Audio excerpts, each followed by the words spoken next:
It started with a sound no one expected. Not a siren. Not a speech. Just a click. A single camera shutter echoing through a marble hallway in Washington, sharp, metallic, unsettling. The kind of sound that doesn't just capture a moment, it exposes one. Outside, the sky hung low and heavy, the color of bruised steel. Reporters leaned forward like predators smelling blood. Security moved with the stiff, nervous choreography that tells you something isn't right. And somewhere behind those closed doors, an old truth, one America tried to bury, was clawing its way back into the light. Yesterday, something happened no one saw coming. A leak. A document. A name. One name that carried weight like a falling star, blinding, dangerous, impossible to ignore. For months, talk of Epstein had smoldered like embers under political ash. Whispers. Threads. Pieces. Nothing concrete enough to shake the walls of power. Until now. Because this wasn't a rumor. This wasn't speculation. This was evidence. Evidence that shouldn't exist. Evidence someone tried to erase. Evidence tied, directly, to a man who once walked into a room and bent the air around him. The challenger. The man who built a movement with his voice. The man who shaped headlines like clay. The man who now stood inches away from the storm he tried to outrun. And America felt it, in its bones, before any network dared to say the words. This time, it was different. A city celebrated, but something deeper was breaking. The marble reflected the weight of it. The halls vibrated with the tension of it. And his supporters, faithful, loud, unshaken, stared into their screens, waiting for him to speak, to rise, to fight. But he didn't. Not this time. He paused. He hesitated. And in Washington, hesitation is blood in the water. Hit subscribe, the narrator's voice cuts through like a calm blade, steady and American. And tell me, what would you do if your world changed overnight? The story didn't begin today. It never does. Stories like these are born long before anyone notices. In quiet rooms. In long shadows. In the choices powerful men make when they think no one is watching. He once walked those same marble halls like a king returning from exile. Every step matched the rhythm of cameras chasing him. Every word was measured, weighted, designed to split the world clean down the center. To his followers, he wasn't a politician. He was a symbol. A promise. A mirror they could see themselves inside. But symbols crack. Promises bend. And mirrors, eventually, reveal everything. Especially the things we try to hide. This new Epstein fallout wasn't just another headline. It wasn't even about the man whose island became a synonym for secrets. It was about the system behind him. The machine that protected him. The machine that made sure powerful men walked away untouched while ordinary people suffered in silence. And now, for the first time, that machine had slipped, just enough for America to glimpse what lived inside. The challenger knew this moment would come. You don't walk into the storm and expect the sky to stay quiet. But he didn't expect it now. Not like this. Not when the pressure around him was already tightening like a vice. Investigations piling up. Allies drifting. A movement fracturing at its edges. He wasn't born powerful. He wasn't born chosen. He was shaped, piece by piece, by a system that rewards spectacle more than honesty. By a stage built on conflict. By a machine that devours loyalty and spits out anyone who hesitates. And now he was standing on that same stage, alone. Watching as a ghost from the past reached out and touched his future. The morning the story broke, Washington moved differently. Phones vibrated non-stop. Conversations died mid-sentence. Even the birds outside the Capitol flew lower, as if the weight in the air pulled their wings down. Somewhere in a cramped office, illuminated only by the cold glow of computer screens, an analyst whispered to his colleague. This is going to change everything. Not because the challenger was guilty, the truth hadn't even surfaced yet. But because America was exhausted. Raw. Suspicious. Hungry for something real. And this leak wasn't about guilt. It was about trust. The kind of trust that once broken, never returns the same. Inside a private room lined with portraits of presidents long gone, the challenger stared at the document that now threatened to carve a new chapter into his legacy. A page. Maybe two. Nothing dramatic. But enough. Enough to raise questions. Enough to push headlines into chaos. Enough to make even his allies pause and wonder. How much more can he carry? He was older now. Not old. But older. The kind of age where ambition takes a different shape, sharper, quieter, heavier. The kind of age where you start counting your enemies and your days in equal measure. Outside, his team moved like a swarm, frantic, whispering, scrolling, denying, rewriting. Every word they said felt brittle, fragile, rehearsed. But he said nothing. He just stared at the paper. A page that held his name beside another name, a name America tried to forget. Epstein. And in that silence, that long, aching silence, something shifted. Not in the room. Not in the air. But inside him. Because deep down, beneath the bravado, beneath the armor he wore like skin, he understood something no headline could ever capture.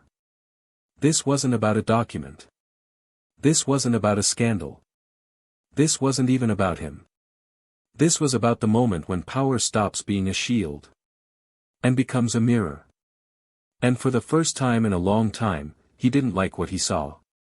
Outside, protesters gathered, some cheering, some chanting, some just filming with their phones, hungry to catch history in real time. The city pulsed with a strange electricity, excitement mixed with fear, curiosity mixed with dread. Moments like this don't come often. Moments where truth feels close enough to touch, but dangerous enough to pull your hand back. The road ahead was about to split. And everyone knew it. His supporters rallied online, fiery, loyal, unshaken. His critics sharpened their knives. His enemies, both political and personal, watched from the shadows, calculating the exact moment to strike. And in the middle of it all, standing in a room too quiet for a man so loud, he whispered a sentence no one else heard. Not now. Because the storm wasn't coming. It was already here. And this time, there was no one left to hold the door. A small red light blinked on a nearby camera, unnoticed, persistent, recording everything. The world didn't know it yet. But this was the moment America quietly changed.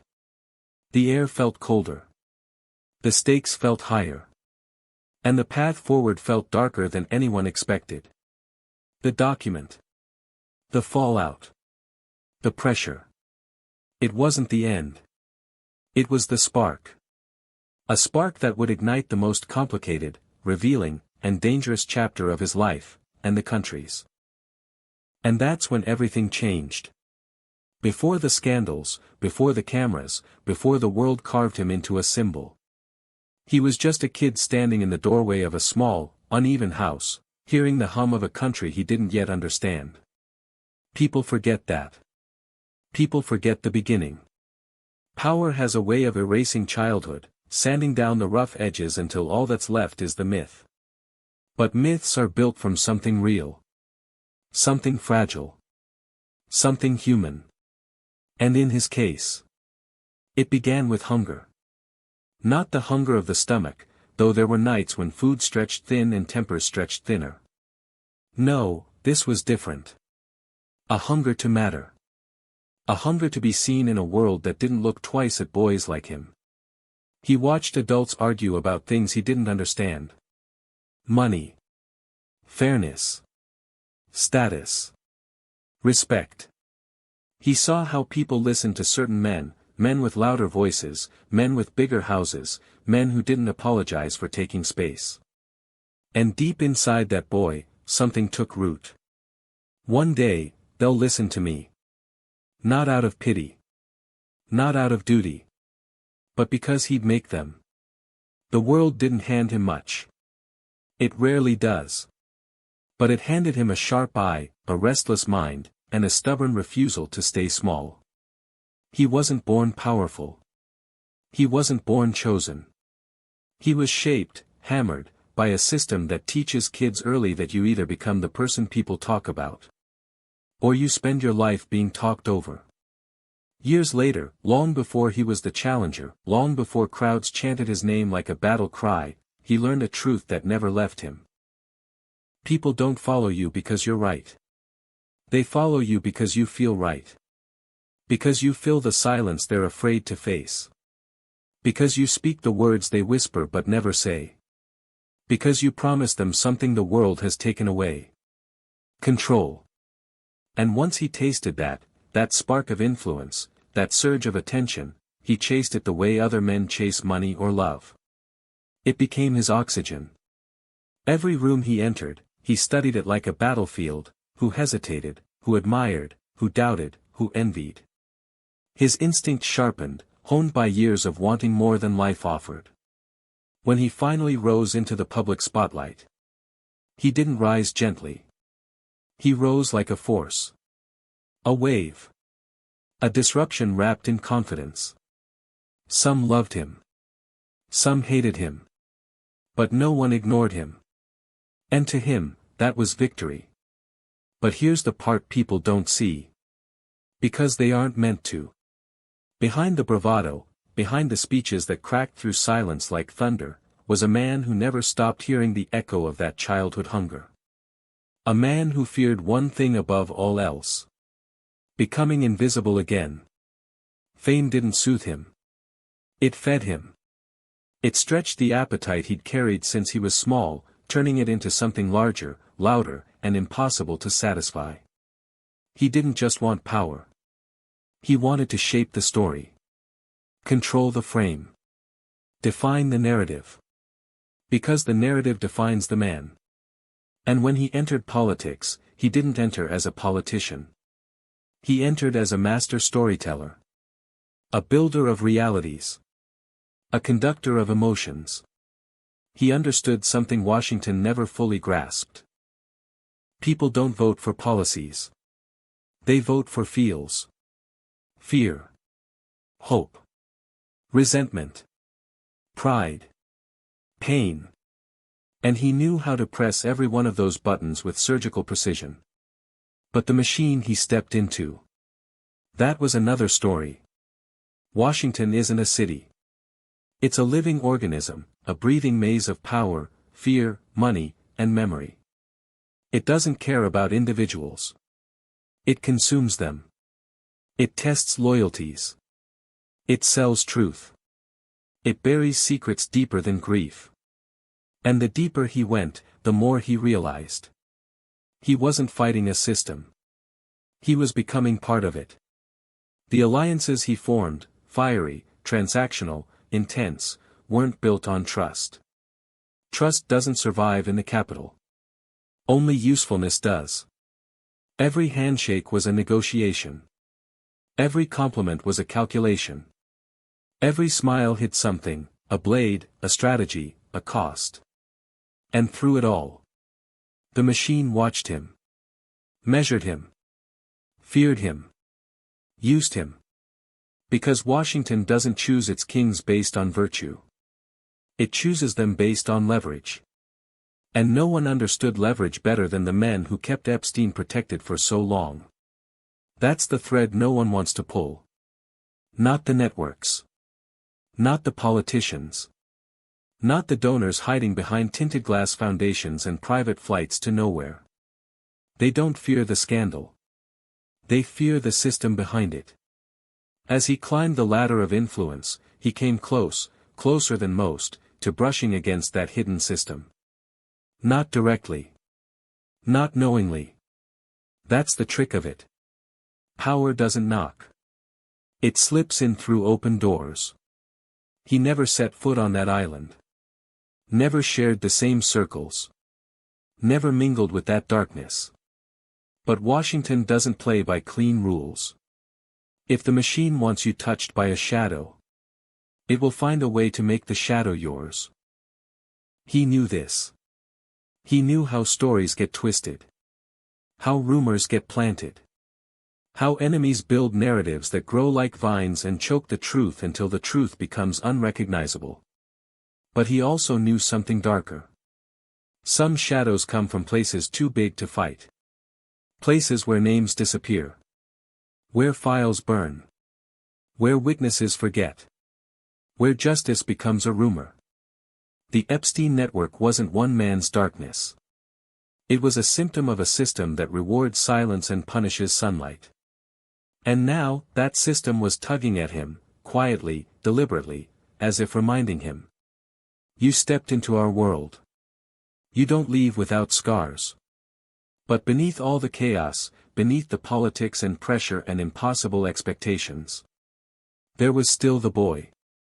The boy who wanted to matter.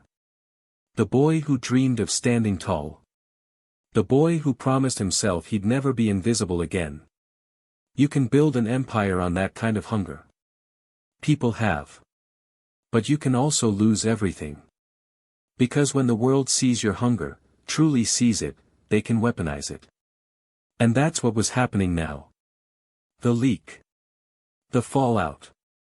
The headlines. The whispers tying him, however unfairly, to someone he never met. It wasn't about the truth. It was about the vulnerability inside him. The part he never showed. The part he barely admitted to himself. The part that feared being swallowed by a system older, colder, and more ruthless than any man. He could fight enemies. He could fight critics. He could fight elections.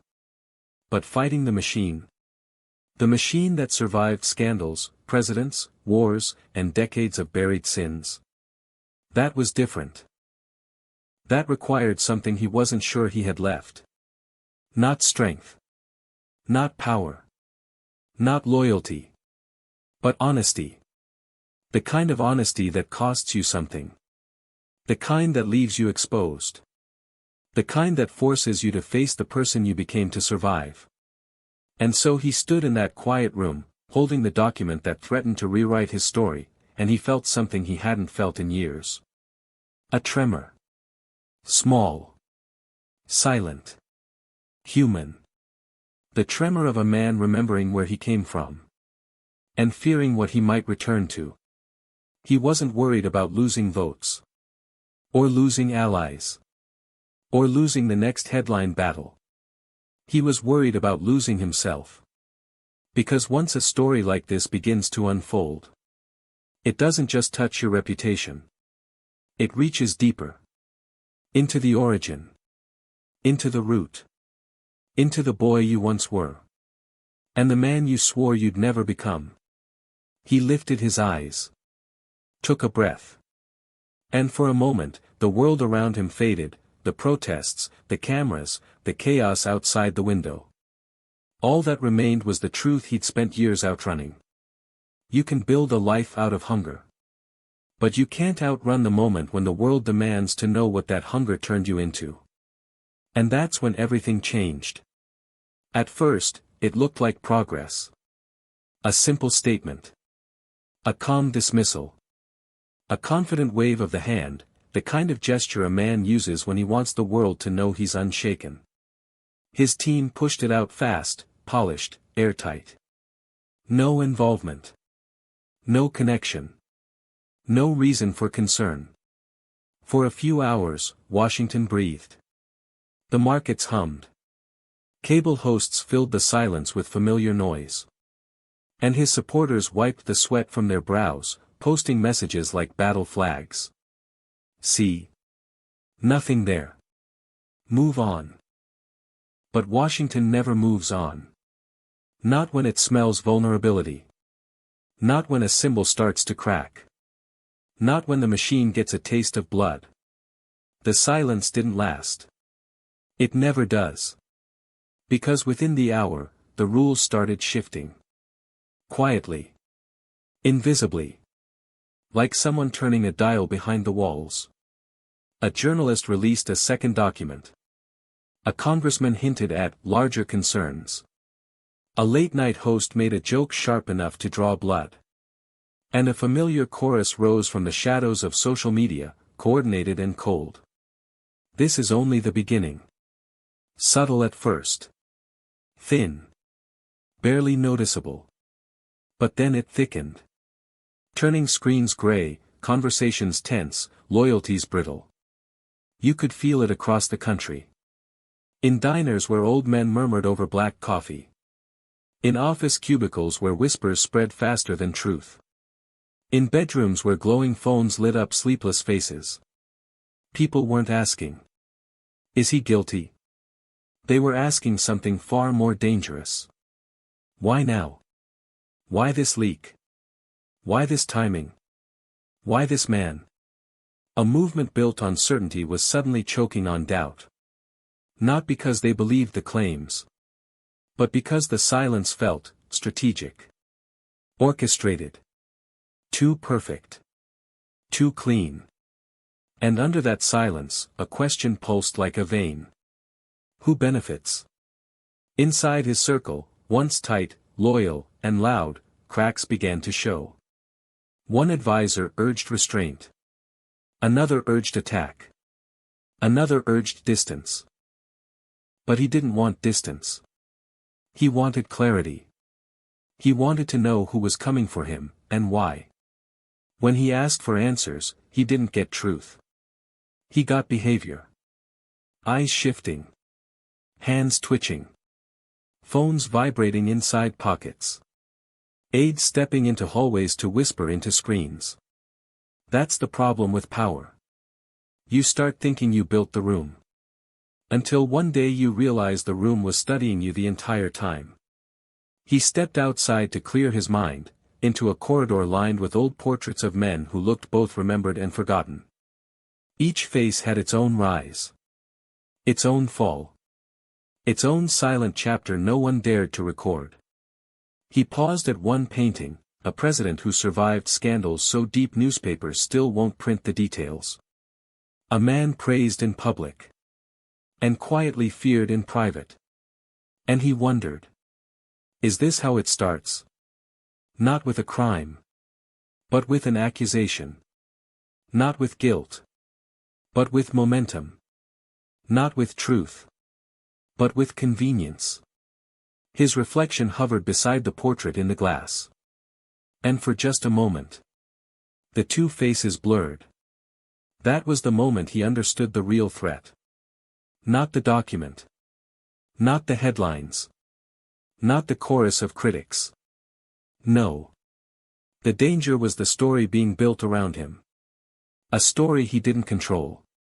A story being crafted by unseen hands. Hands that knew exactly how to move public opinion 1 inch at a time. Hands that didn't need him guilty. Only vulnerable. Outside the building, protesters gathered again, louder this time, angrier, split straight down the center. On one side, signs defending him, lifted by hands shaking with faith. On the other, signs condemning him, lifted by hands shaking with long-held rage. The police stood between them, stiff and pale, knowing full well a single spark could ignite the street. And above them, drones hovered like silent judges, capturing everything. This wasn't political pressure anymore. This was atmosphere. This was psychology.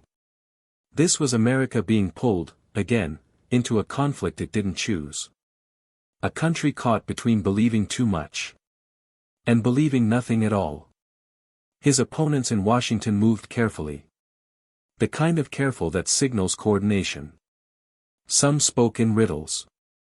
Some spoke in warnings. Some spoke in smiles that didn't reach their eyes. The phrases were always the same. We need transparency. Let the process play out. No one is above scrutiny. But in Washington, those sentences don't mean what they sound like. They mean, we're watching you. We're gauging your weakness.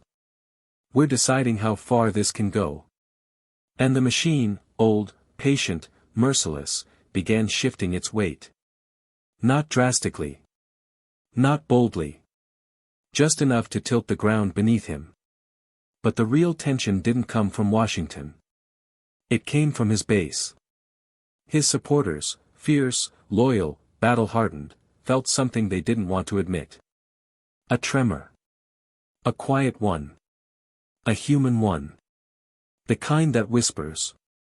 What if this time, he doesn't make it? They weren't abandoning him. They weren't turning on him. They were bracing. And he knew it. He could read their tone. He could hear it in their calls. He could sense it in their posts, the subtle shift from, "he's unstoppable," to, "he'll survive this." Survive. A word that should never follow a man who once moved the world like a storm. That's how power works behind the curtain. It's not about proof. It's about proximity. And this report, half blank, half threat, was designed to put him close enough to the darkness. Close enough for doubt. Close enough for suspicion. Close enough for people to lower their voices when they spoke about him. But never close enough to uncover who was pulling the strings. That's when he knew. This wasn't about Epstein. Epstein was a symbol. A shadow. A mythos of everything Washington pretends not to know. This was about leverage. This was about timing. This was about power shifting hands in a room he wasn't invited into. And someone with influence, strategy, and patience, had decided he needed to be weakened. Not destroyed. Not eliminated. Weakened. Because a weakened man is easier to steer. He set the report down and walked to the far wall, a map of the United States stretched across it, covered in pins of past rallies, future battlegrounds, and counties that still whispered his name like a prayer. He touched the map lightly, tracing the arc of states that once lifted him on their shoulders. Then his finger stopped. Not on a state. On a memory. A conversation he had nearly a year before, late at night, inside a private office where the walls were too clean, the lights too warm, the silence too intentional. A donor had leaned in close, his voice calm, his smile shaped with surgical care. There are rooms in this country you don't want to enter, unless you're prepared to leave something behind. At the time, he brushed it off. The line sounded dramatic. Too theatrical. The kind of warning old money gives to feel important. But now, staring at the redacted document, the pulsing headlines, the growing tremor across the country, the meaning clicked into place. That donor wasn't warning him. He was testing him. Seeing whether he understood the rules of the invisible ladder. The rule he violated without realizing it. Never rise so high that the shadows can't reach you. He returned to the table, opened the report again, and studied the blackened lines as if they were telling a story only he could hear. And in a way, they were. Because each redaction revealed something far more dangerous than a sentence. Intent. Someone didn't want truth. Someone wanted control. Over perception. Over narrative. Over him. If they truly believed he was involved, the report wouldn't be redacted. It would be weaponized. Exposed. Amplified. Plastered across screens with the kind of glee only Washington insiders feel when they smell a political kill. But no. This wasn't exposure. This was pressure. A negotiation. A warning. The system wasn't accusing him. It was reminding him. Reminding him that he didn't rise in a vacuum. That every empire stands on borrowed ground. That every powerful man owes someone something, even if he doesn't know it yet. And the message beneath the black ink was simple. Play the game. Or the game will play you. He leaned back, the leather seat groaning under the weight of a man suddenly pulled between the world he built. And the world built around him. For years, he believed he was the disruptor. The one rewriting the rules. The force too loud, too bold, too unpredictable for the old guard to contain. But today, for the first time, he saw the edges of the cage, wide, polished, invisible. A cage built not to restrict him, but to guide him. A cage lined with favors owed, alliances buried, secrets traded in dark rooms where truth was optional and power was currency. A cage so elegant it felt like freedom. Until the lock clicked. And that click came in the form of a redacted report. Not showing his guilt. Showing his usefulness. Showing the leverage others held over him. Showing how deeply the system expected him to bend. He breathed out slowly, the realization carving through him. What looked like freedom was dependency. What felt like leadership was leverage. What he believed was autonomy. Was alignment. And suddenly, painfully, he understood the truth behind the curtain. The system didn't fail. It was built this way. Night fell early that day, turning the windows into mirrors. He could see himself reflected against the dark city, a silhouette suspended between two worlds. On the table behind him, the report waited, patient and merciless. He reached for it again, stopped, and instead walked toward the glass. The city lights glittered below, blinking like coded messages. Traffic moved in slow, serpentine waves. Somewhere far beneath him, people argued on street corners, debated in bars, and scrolled through their phones with a hunger for answers no headline could satisfy. He whispered into the glass. A line meant only for himself. They don't want truth. They want control. His reflection stared back, older, sharper, stripped of illusion. For the first time, he saw the man Washington was trying to create. A man not destroyed, but contained. A man not erased, but guided. A man shaped by pressure rather than purpose. And he felt the threat not as fear, but as clarity. Clarity that arrived like cold air filling his lungs. Someone had pulled the curtain. Someone had revealed the machinery. Someone had shown him the game beneath the game. And the question now wasn't whether he would fight. It was how. Because once you see the architecture of power, once you understand the quiet hands arranging the world behind you, you can never unsee it. He placed his palm flat against the window, the city pulsing like a living organism in the glass. And with a voice just above a breath, he said, "Now I know." A pause. Heavy. Cinematic. "Now I see." The screen fades to black. The night after the hearing transcript leaked, something strange happened across America. Not in the halls of power, but in the quiet places. Street corners. Diners with the lights half dimmed. Living rooms where the TV volume was turned down, because people wanted to listen more than they wanted to hear. It was the sound of a country trying to make sense of a story that refused to die. A story with too many shadows. And far too many voices talking at the same time. And the louder the world became, the more one truth kept rising beneath the noise. This wasn't just about Epstein anymore. It was about trust. Power. And what happens when the past refuses to stay buried? The media did what it always does. It split into fault lines. One side said the leaks were old news, recycled, weaponized, designed to stir chaos. The other insisted the timing was too precise, too sharp, too surgical to be coincidence. Like someone had waited for this exact political season. This exact moment. To let the spark hit the oxygen.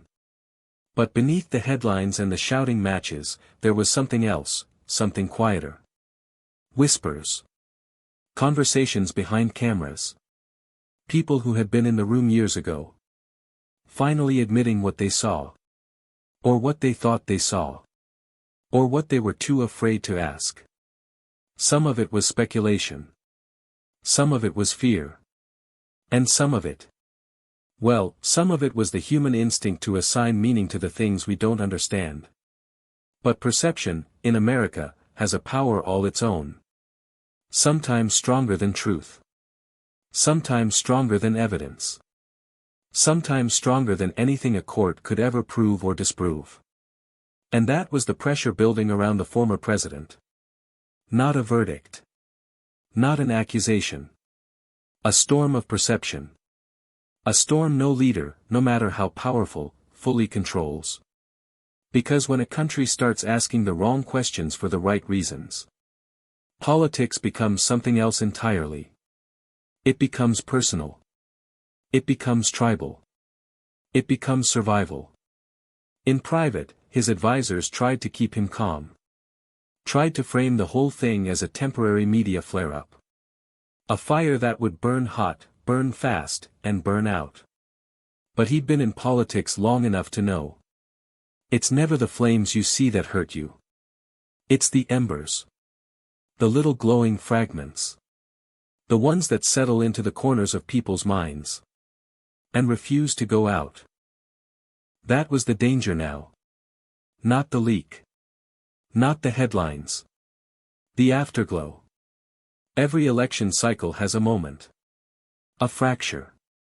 A split second where the story turns. The pressure shifts.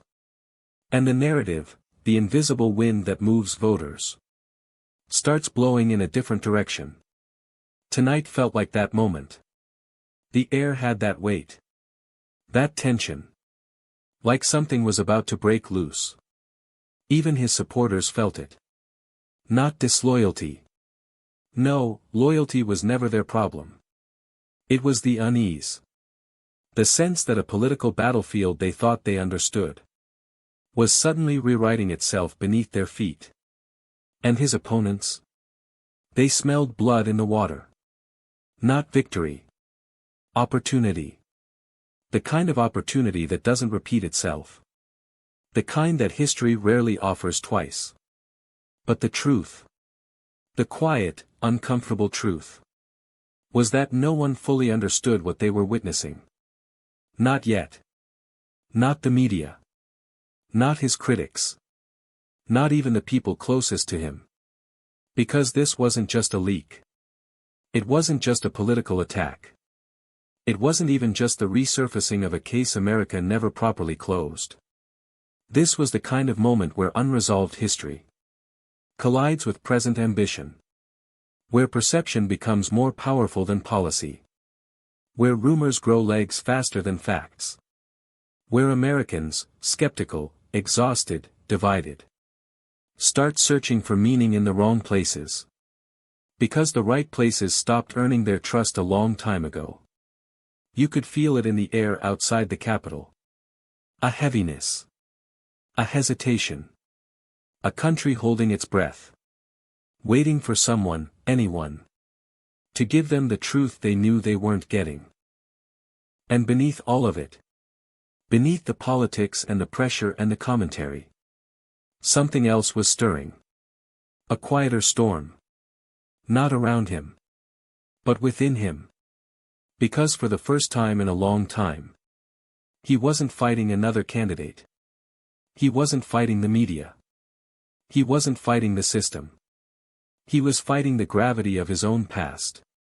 And the way America never stops rewriting the stories of the people who lead it. Outwardly, he looked unshaken. That was his gift. His armor. The thing that made him a symbol to millions.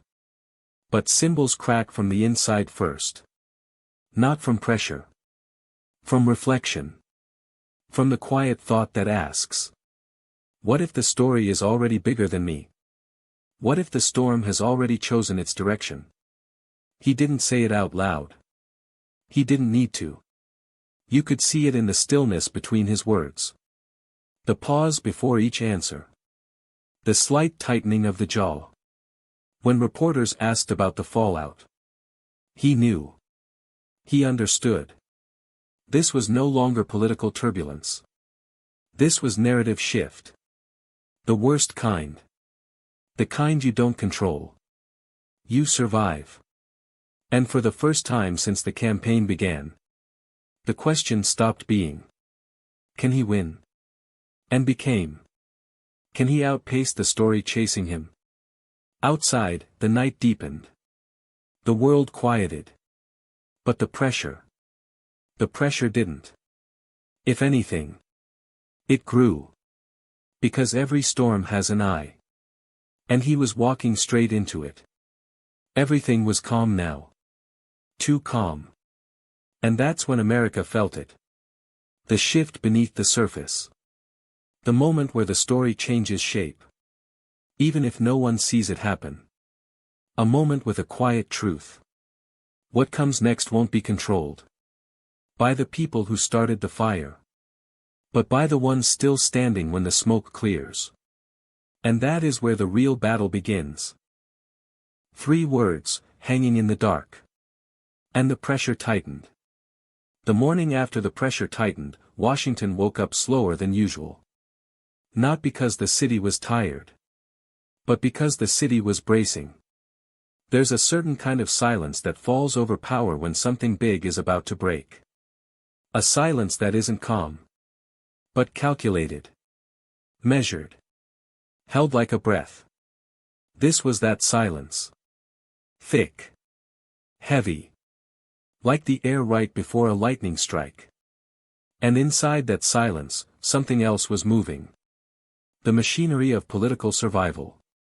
Invisible gears, turning. Phones lighting up behind tinted windows. Advisors waking before dawn, not because they wanted to, but because they sensed it. The storm. The shift. The new reality unfolding whether they were ready or not. For the former president, the day began not with strategy, but with a question. A question whispered by someone close. Not a critic. Not an opponent. Someone who cared enough to risk saying it out loud.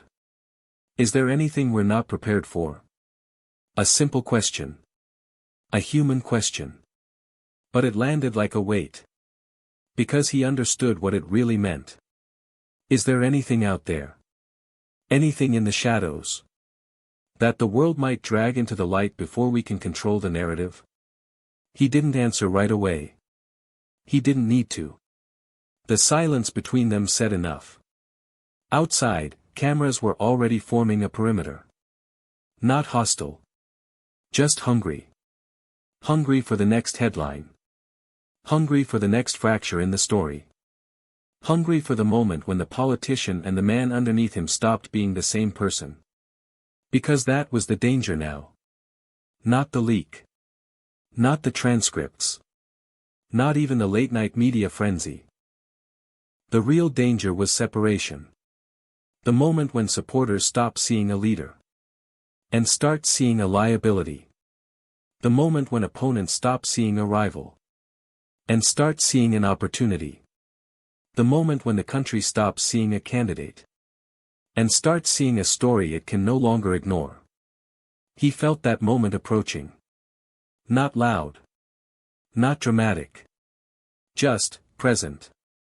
A pressure behind the ribs. A tension in the breath. A truth he didn't want to name. He stepped into the hallway, lights buzzing overhead, reporters gathering like storm clouds behind velvet ropes. Questions waited like loaded weapons. Every microphone pointed toward him felt like a verdict waiting for a voice to justify it. But the thing about seasoned leaders, the thing about survivors, is that they never walk into a storm looking afraid. He squared his shoulders. Lifted his chin. Stepped forward. Not because he felt strong. But because strength was the only thing anyone expected to see. The first reporter shouted. "Sir, does the new leak connect back to anything the public hasn't heard?" A trap. A baited hook. He ignored it. The second. "Do you believe political rivals are using this moment to undermine your campaign?" A safer angle. But still a minefield. The third. "Is there anything else that might surface?" That was the one. The question that cut through the air. The question that froze the crowd. The question that hit somewhere deeper than politics. Because everyone, supporters, critics, undecided watchers, wanted the same answer. They wanted certainty. Reassurance. A blanket of stability in a world that felt like it was fraying thread by thread. But certainty. That's a luxury rarely offered in real life. And never in politics. He paused. Just for a heartbeat. Just long enough for the cameras to catch the shift in his breath. Then he spoke. Calm. Measured. Controlled. The way someone speaks as if they're not answering a question. But shaping reality itself. Everything that needed to be addressed, has already been addressed. The rest is noise. Distraction. Politics as usual. It was the kind of line that supporters would cheer. The kind opponents would dissect. A line crafted not to end the storm. But to walk through it without flinching. The crowd murmured. The journalists recalibrated. Another question flew. Then another. But his mind wasn't in the hallway anymore. It was somewhere deeper. Somewhere quieter. Because the truth. The human truth. Was that a leader can walk through chaos with perfect posture. While their thoughts wage a war no one sees. Behind him, his team watched. Some anxious. Some defensive. Some staring like they were seeing something they hadn't seen in him before. Not weakness. Not fear. Something more subtle. More dangerous. A moment of reflection. The kind that cracks even the strongest armor. The kind that whispers. This isn't about strategy anymore. This is about legacy. Legacy. The invisible judge. The thing every powerful person thinks about more than they'll ever admit. The story that outlives you. The one you don't get to edit once you're gone. As he stepped away from the microphones, the question lingered in the air. What story will America decide to believe? Because truth doesn't win in politics. Perception does. Momentum does. Narrative does. And right now, the narrative wasn't in his hands. Not fully. Not anymore. In a back room, far from cameras, his closest strategist leaned in and whispered a line that carried the weight of 1,000 unspoken fears. It's not the leak we need to worry about. It's what people think the leak means. He said nothing. Just nodded. A small, quiet nod. The kind that admits reality without surrendering to it. Outside, rain began to fall. Soft at first. Then heavier. A slow-building storm. Not violent. Just inevitable. Exactly like the one forming around him. And as thunder rolled somewhere beyond the Capitol dome, the story sharpened. The pressure narrowed. And the path ahead grew darker. More uncertain. More cinematic than anyone wanted to admit. Because every storm has a center. Every scandal has a turning point. Every story has a night when the truth, real or imagined, decides the next chapter. Tonight was that night. And all he could do was walk forward. Into the deepening dark. And hope the lightning didn't strike twice. 6 quiet words echoed in the silence.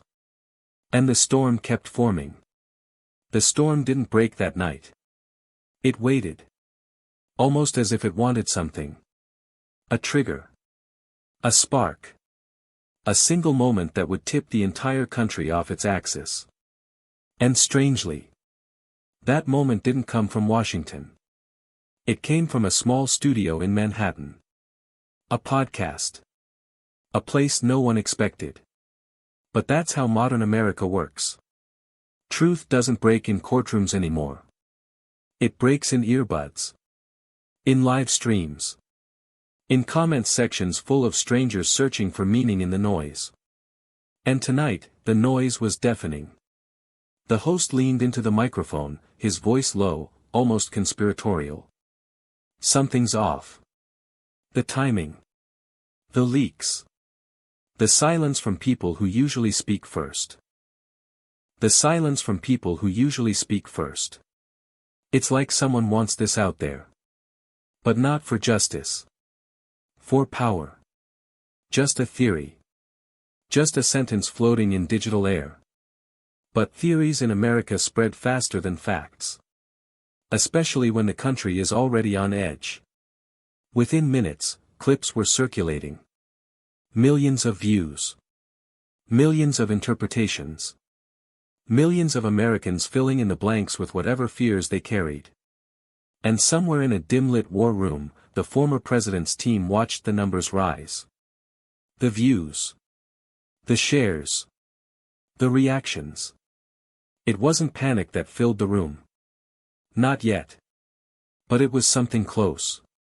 A realization. A recognition.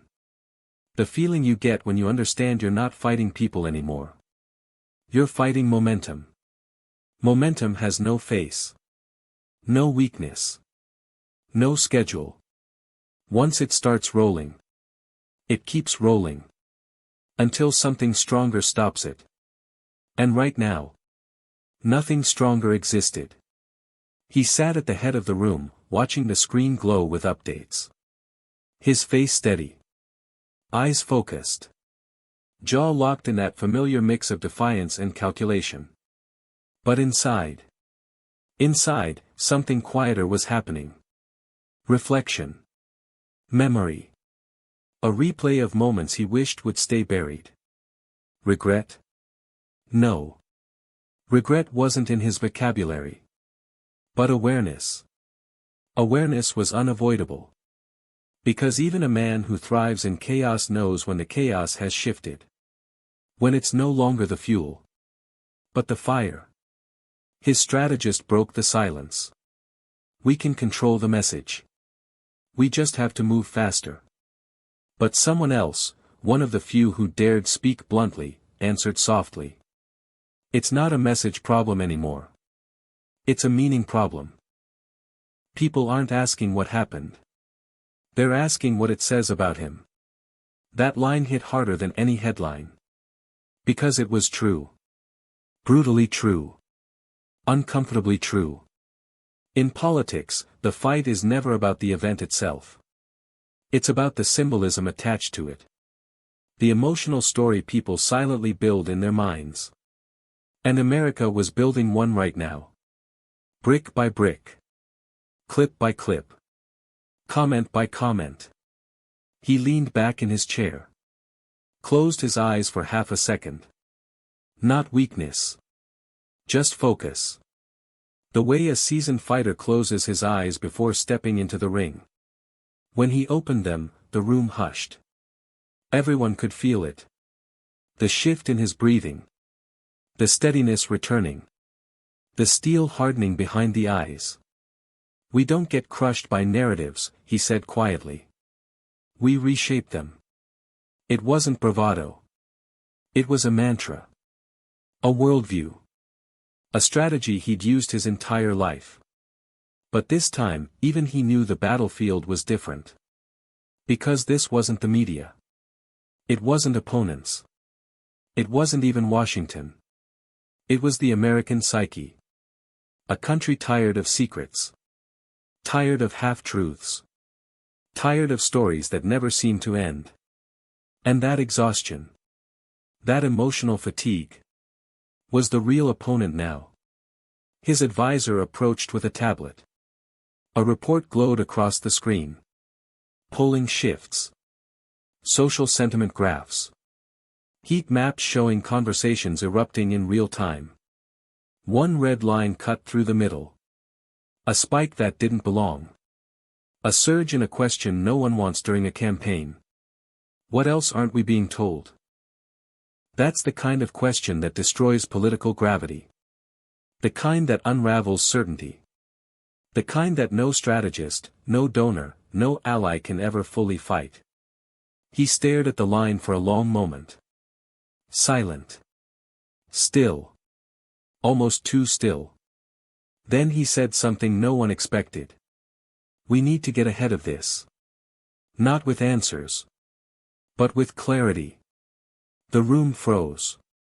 Because clarity wasn't his usual weapon. He preferred boldness. Momentum. Dominance. But clarity? Clarity is vulnerability. Clarity is open hands instead of closed fists. Clarity is the truth. Or at least the version of truth that the public can stand on without collapsing. His team exchanged glances. Not disagreement. Just realization. Realization that the campaign had crossed a line. A point where the old tactics weren't enough. A point where the story was reaching for something deeper. Something personal. Something human. Outside, thunder cracked in the distance. A real storm this time. Wind whipping down the avenues. Streetlights flickering like old film reels. The city felt unsettled. The nation felt distracted. And the world. The world felt like it was listening. Because no matter how powerful someone becomes, no matter how high they climb, there is always a moment when the past, real or perceived, returns with a story of its own. A story that refuses to be controlled. A story that demands to be heard. And tonight, for the first time, he felt the weight of it. Not as a politician. Not as a symbol. But as a man standing in the shadow of the narrative that wouldn't let go. The strategist turned off the screen. The room dimmed. Silence settled. And a single thought moved through the air like a whisper neither of them wanted to say aloud. This is only the beginning. A beat. A breath. A pause. 5 quiet words lingered like static. And the ground kept shifting. Night fell, but Washington didn't sleep. It never sleeps when pressure hits the bloodstream of power. The city glows differently during moments like this. Colder, sharper. As if every streetlight knows something the public doesn't. And somewhere inside that glowing maze, another piece moved. A quiet one. A small one. But small pieces, in the right moment, can tilt the whole board. It came from a courthouse basement. A room no bigger than a storage closet. Where old paperwork sat stacked like forgotten ghosts. And in that silence, a clerk opened a drawer. And found something that shouldn't have been there anymore. Something that had survived too many cleanups. Too many reorganizations. Too many attempts to bury it under procedure. An old log. An archived schedule entry. A name that shouldn't have been aligned with certain dates. Nothing explosive. Nothing illegal. Nothing that could stand up alone. But perception doesn't need proof. It only needs oxygen. By dawn, the document had made its way into the hands of an overworked assistant. Who passed it to a journalist. Who sent a message to a producer. Who forwarded it to an anchor. Who'd been waiting for something. Anything. To push the story into its next phase. In less than an hour. Newsrooms across the country lit up with screens bleached in red alerts. Producers pacing. Writers rewriting live teleprompters. Executives taking calls with voices lower than their usual morning bark. Is this verified? Do we use it? Is it worth the risk? The answer, in an election year, was almost always the same. If we don't run it, someone else will. And so, the storm took its first real breath. Meanwhile, he was somewhere else entirely. Not in a boardroom. Not on a stage. Not behind a podium. But in motion. In transit. Inside a black SUV humming through the Virginia dark. Blue lights reflecting faintly on the glass. He stared out the window. Watching the blur of trees and highway as if they held some secret pattern he could decode. But his mind wasn't in the present. It was drifting. The way a mind drifts when past and future collide too fast to tell apart. A trusted aide sat across from him, tapping the edge of a tablet. hesitating before speaking. "Sir, it's about to get louder." He didn't ask how. He didn't ask what. He simply turned his head. Slow and steady. As if bracing for impact long before the hit. "What now?" he asked finally. The aide exhaled through his nose, a small tremor in the breath. "It's not new information. It's just, new timing." Timing. The oldest weapon in politics. More dangerous than evidence. Sharper than scandal. A blade forged entirely from when. Not what. He nodded once. Not approval. Not fear. Just acceptance. There comes a point in every political storm. When the details stop mattering. When the question isn't, "Is this real?" "We don't chase this," he said. "We don't deny it. We don't fuel it. We redirect it." The strategist blinked. Redirect it to what? He looked up, eyes steady. To them. Them. The people. Because no matter how deeply a scandal digs, no matter how aggressively a leak spreads, no matter how loudly the media roars, there is always one audience that still decides the story. The American public. You reach them. You reshape the storm. You lose them. You become the storm's next casualty. Outside, phones buzzed with alerts. Screens lit up. News tickers spun like roulette wheels deciding the fate of a nation. Inside, he straightened his jacket. Rolled his shoulders. Prepared his voice. The calm before he met the chaos. And as he walked toward the lights. Toward the cameras. Toward the unfolding narrative waiting to crown him or crush him. One question hung in the air. The kind that doesn't need to be spoken aloud to be felt. Will he control the story? Or be consumed by it? 6 soft words followed him into the glare. And the fuse kept burning down.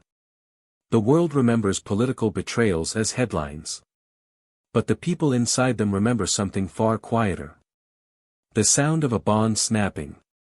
For Donald Trump, that sound arrives not like a thunderclap, but like a soft, precise fracture, the kind you only hear when a friendship has been stretched past its limits. For years, Jeffrey Epstein existed in Trump's orbit the way a shadow exists around a flame, close enough to feel the heat, distant enough to remain unseen. Their public relationship ended long before the scandal, before the headlines, before the world demanded explanations. But in private? That's where the unfinished business lingered. In early 2016, weeks before the presidential primaries sharpened into a knife's edge, Trump received a message, short, discreet, and signed. But unmistakably from him. It wasn't a threat. It wasn't a greeting. It was a reminder. A reminder of what Epstein knew.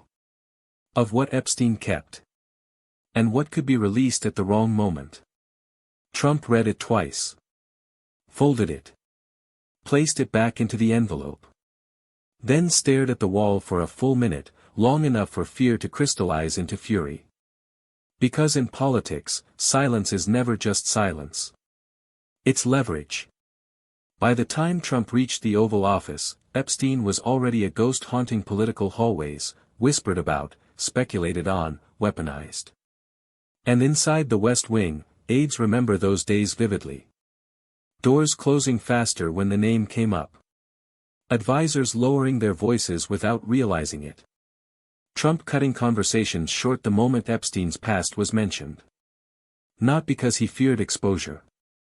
But because he feared misinterpretation. In Washington, truth rarely matters. Only the version people choose to believe. And Trump knew there were people, powerful people, who needed the world to believe their version. When Epstein was arrested in 2019, the country erupted. But behind the scenes, something stranger was unfolding. Federal officials quietly noted something that never made headlines. Epstein asked, repeatedly, to speak to someone at the top, someone who understands the stakes. But no one in the bureau could explain what he meant. Some believed he was offering names. Others believed he was trying to buy time.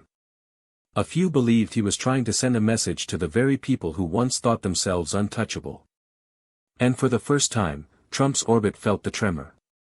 Because when a man like Epstein starts talking, even rumors can become nuclear. Then came the night of his death, the night the entire internet collectively inhaled.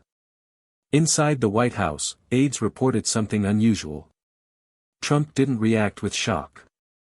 He didn't question the details. He didn't demand reports. Instead, he went quiet. Not fearful. Not relieved. Just quiet.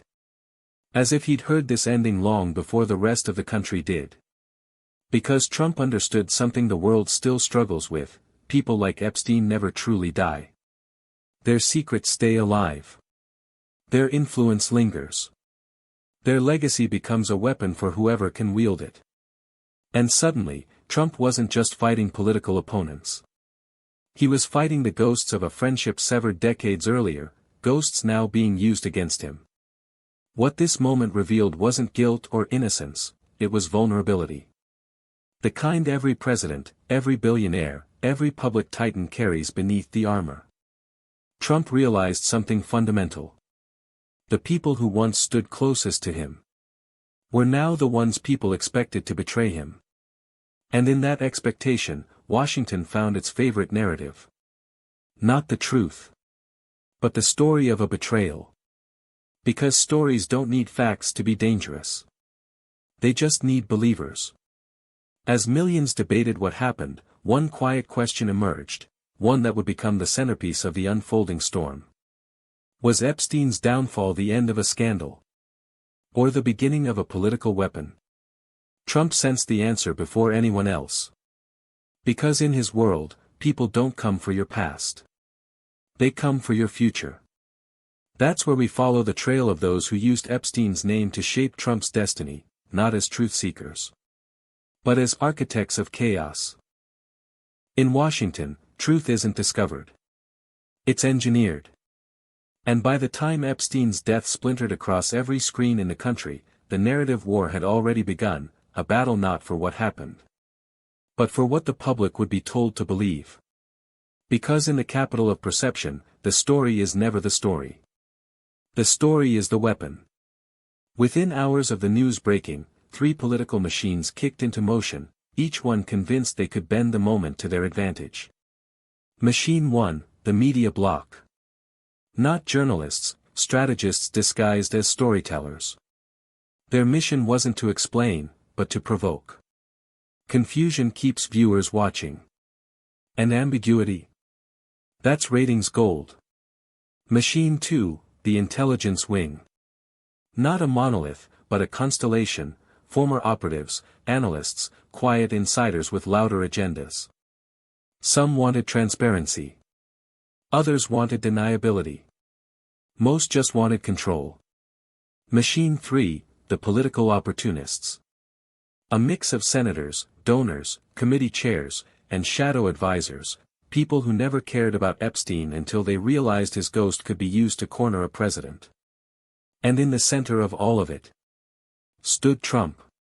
A man who built his empire on narrative, now forced to survive someone else's.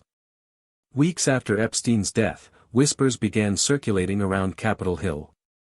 Someone claimed a sealed document existed, an archive, supposedly decades old, that housed names, meetings, favors, and the kind of details that could sink reputations in a single news cycle. No one had seen it. No one could confirm it. But that didn't matter. In Washington, a rumor is more powerful than a fact. Facts can be disproven. Rumors spread faster than truth ever will. And suddenly, Trump found himself facing a narrative that had nothing to do with evidence, and everything to do with implication. You don't need proof to damage a man. You only need a question. When Congress finally opened informal inquiries, the real battle began. Behind closed doors, aides described the atmosphere as electric, not with justice, but with strategy. Every senator had two questions. 1. How can I use this? 2. Who will it hurt more? Some believed it was an opening to weaken Trump before an election year. Others feared that poking too hard would implicate establishment figures whose careers rested on never being exposed. So they danced. A slow, careful dance around the truth, touching it, implying it, never fully holding it. Because in the Capitol, silence isn't cowardice. It's protection. While Washington scrambled to weaponize the chaos, Trump went back to what he understood better than anyone. He who defines the story controls the battlefield. So he did something unexpected. He didn't deny. He didn't deflect. He recontextualized. He reframed the narrative around Epstein not as a threat to him, but as a window into the corruption of those who sought to destroy him. Every question asked about his connection, he turned it into a question about their motives. Every insinuation about Epstein's records, he countered with insinuations about deep state manipulation. Every headline about possible ties, he redirected toward the political class that had far more to lose. When the media pushed, he pushed harder. When they framed him as a participant, he framed himself as a target.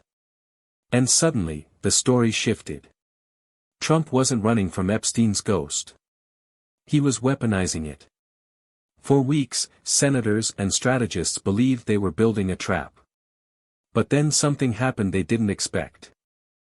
And Trump, the man they tried to corner, became the man demanding answers. In a single stroke, he flipped the script.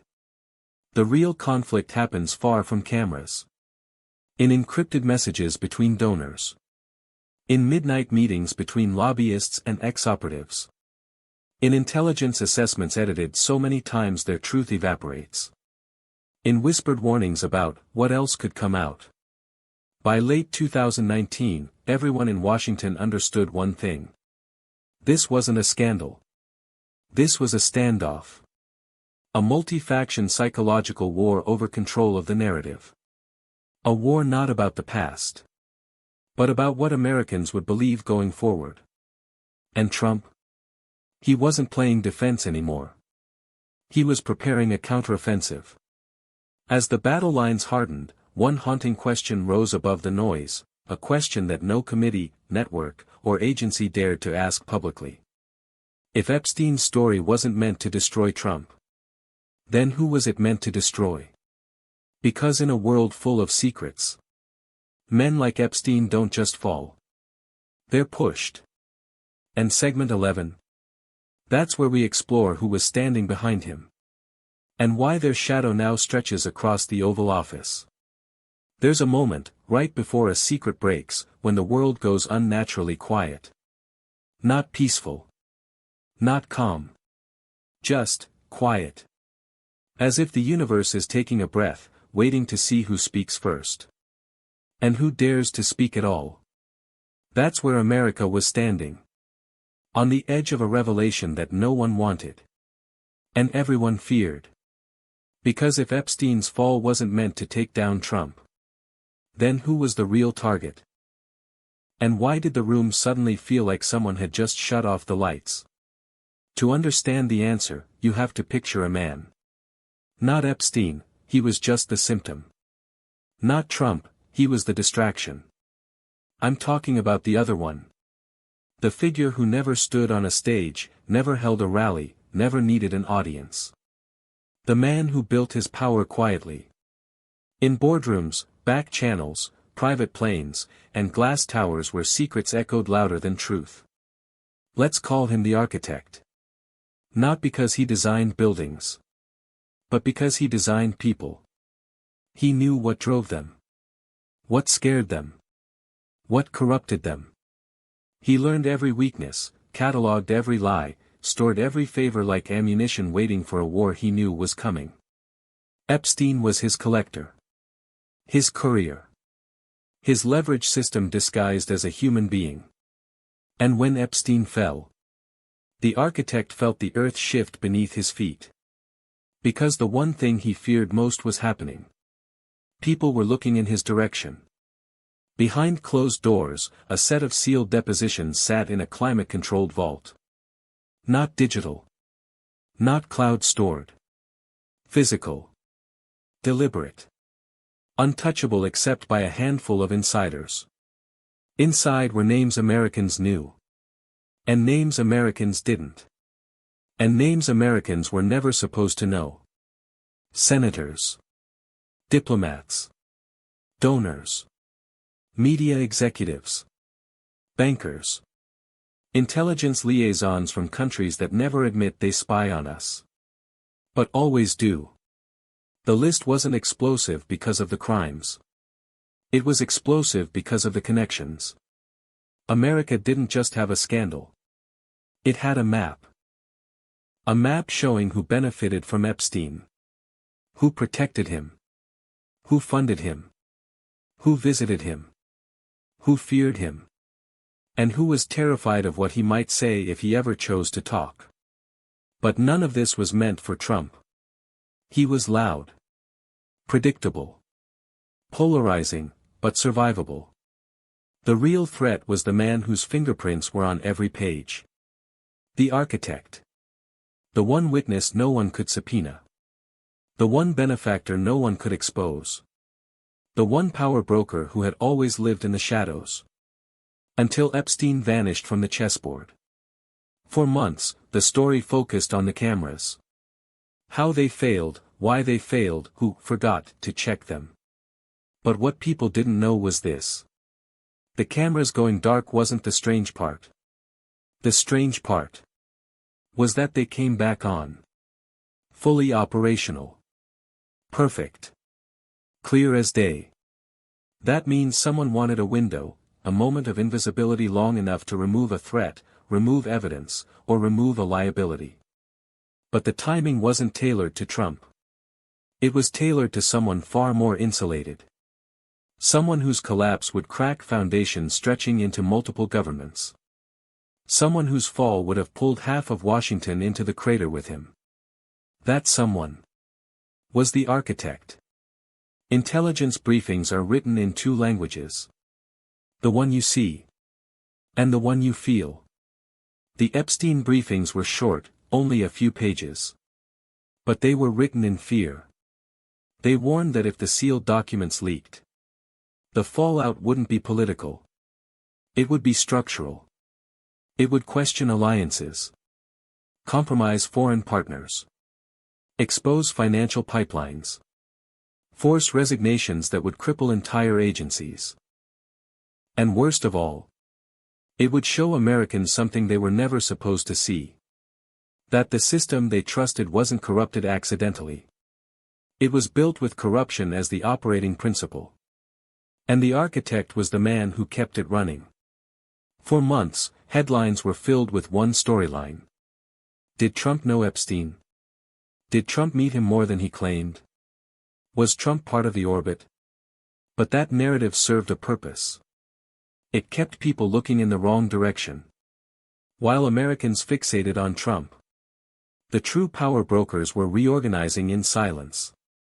They needed to protect the man whose secrets could torpedo a generation of influence. They didn't fear Trump. They feared what exposing Epstein would expose about them. So they built a diversion. A firewall made of outrage. A political circus designed to blind the public with noise. Because if Trump became the face of the scandal, then the architect remained invisible. And that was the goal all along. One night, just after midnight, a call went out. Not to a politician. Not to a lawyer. Not even to a journalist. It went to a strategist. Someone known for operating in the space between crisis and opportunity.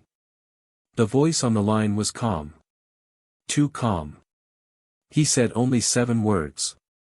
We can't let this reach the surface. And the strategist understood. This wasn't an order.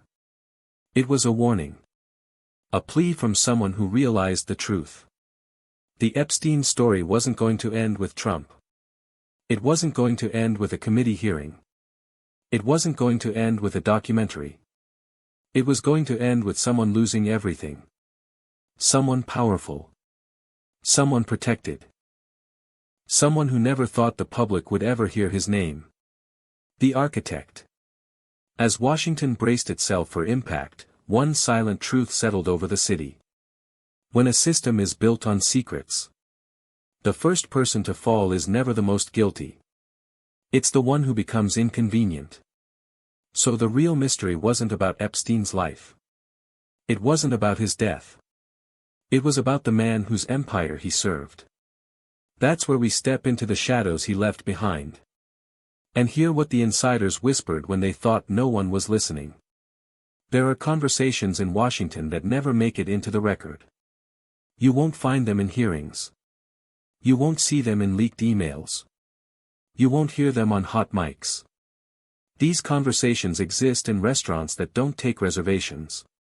In hallways where cell phones are forbidden. In cars that never take the same route twice. They happen between men who understand one thing. Power doesn't come from being seen. It comes from being believed to exist. And after Epstein fell, those men went quiet. Not out of guilt. But out of calculation.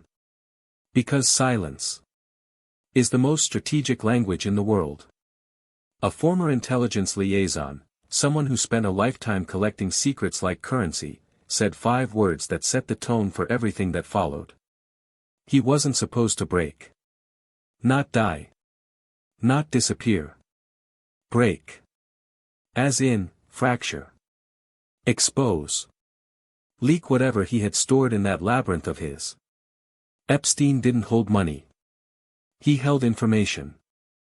And information, in the wrong moment, becomes a weapon. The liaison explained it like this. Some men are built like pressure valves. They hold the steam so the machine keeps running. But if the valve fails, the machine explodes. Epstein was a valve. The architect was the machine. And when the valve burst, the pressure didn't just vanish. It rushed straight toward the man at the center of it all. Weeks after the fallout began, a small group gathered in a secure conference room buried 3 floors underground, a room with no windows, no recordings, no trace. Inside were 4 people. A senator with more power off camera than on it. A former CIA deputy who never officially retired. A billionaire donor who called presidents by their first names. And an attorney whose clients never lost, because their charges never reached daylight. No one mentioned Epstein by name. They didn't have to. The air itself carried the ghost of him. The senator opened with a question so simple it chilled the room. If the system fails one man, how long before it fails the rest of us? Silence. A long, suffocating silence. Because every person in that room understood the truth. The system didn't fail Epstein. The system eliminated a variable. And now, that variable was evolving into exposure. A detail never made public. Not in hearings, not in reports, not in investigative specials. Epstein wasn't just connected to American power. He was connected to foreign intelligence. Whispers pointed toward a nation that thrives on ambiguity. A country whose agents prefer persuasion over force. Leverage over violence. Information over ideology. A place where a single photograph can be worth more than a ballistic missile. The architect didn't just build influence domestically. He built it internationally. Epstein was the bridge. And when the bridge collapsed, multiple governments began scrambling to protect themselves. Not from crime, but from embarrassment. Because nothing terrifies a global elite more than losing the illusion of control. While the invisible world was unraveling, Trump felt the pressure rising, not from guilt, but from proximity. He was too close to the fallout. Too loud. Too unpredictable. Power hates unpredictability. Inside the West Wing, advisors weren't asking, is the president involved? They were asking something far more dangerous. How much could they pin on him? even if none of it sticks. Trump had always played offense. He built his empire on confrontation, not compliance. But this was different. This wasn't political rivalry. This wasn't media warfare. This was a system protecting itself. And in the process, deciding whether he was a threat or an asset. Because when the elite fight to survive, they don't look for truth. They look for sacrifices. While Washington spun, the architect stayed silent. Not because he was innocent. Not because he was afraid. Because he was calculating. He'd survived 4 decades of political storms by understanding one thing. If you can't erase a threat, you redirect it. So he made a quiet decision. Let the world fixate on Trump. Let the committees chase shadows. Let the media chew itself into exhaustion. If Trump absorbed the scrutiny, the architect survived. It was brutal. Cold. Flawless. The same strategy he had used for years. Only this time, it wasn't enough. Because something new was happening. Something he didn't see coming. The American public was beginning to notice patterns. Not conspiracies. Not theories. Patterns. And patterns are the enemy of secrecy. Of all the voices that emerged in the aftermath, one mattered most. A man from inside the system. A technician, invisible, overlooked, forgotten by design. He didn't come forward loudly. He didn't schedule a press conference. He didn't leak documents. He simply asked a reporter one question. Why did the cameras only fail on one hallway? Just one. Not dozens. Not even 3. One. The hallway leading to Epstein's cell. No redundancy. No backup feed. No secondary angle. A perfectly placed blind spot in a maximum security facility. The reporter tried to brush it off. But the technician didn't stop. He added. Blind spots aren't accidents. In that moment, the silence in Washington began to crack. Because if the blind spot was intentional, then Epstein wasn't the only target. Someone else was supposed to fall. Someone bigger. Someone protected for decades. Someone whose name never appears on donation logs. Someone who doesn't run for office. Because he picks who does. Someone whose fingerprints aren't on the crime, but on the system that made the crime possible. That's where we follow the trail the technician left behind. And discover whose name was buried under the first layer of truth. There are names that echo in public. And there are names that only echo in fear. The name buried beneath Epstein's downfall belonged to a man who never campaigned, never debated, never needed applause. He wasn't famous. He wasn't loud. He wasn't even visible. But in the quiet corners of Washington. The corners where real power hums like an underground generator. His presence could be felt like static in the air. The architect. The figure whose shadow touched every corridor of influence. And whose fingerprints were everywhere except the crime itself. This is where his story begins to surface. After speaking to the reporter, the technician didn't go into hiding. He went to work, quietly collecting digital fragments, timestamps, logs, the metadata no one else bothered to check. And what he found wasn't a malfunction. It was an edit. A manual override. Triggered remotely. Precise down to the millisecond. Someone didn't just turn off the cameras. Someone coordinated it. That level of access required national security clearance, senior authorization, or the one thing more powerful than both. A backdoor built years earlier by someone who knew the system better than the people who ran it. The architect. The technician didn't say his name. Not out of loyalty, but out of fear. Instead he handed the reporter a USB drive and whispered. Follow the override signature. Then he vanished. Not missing. Not kidnapped. Just, gone. The way people disappear when they know a truth too big for their own life. Every digital action, no matter how erased, leaves behind residue. A pattern. A rhythm. A frequency that behaves like a fingerprint. The override traced back to one place. A private server operating behind the firewall of a multinational foundation, one known publicly for global philanthropy, but known privately for political engineering. The board consisted of 7 members. 6 were recognizable names. The 7th was not. His title was vague. His biography short.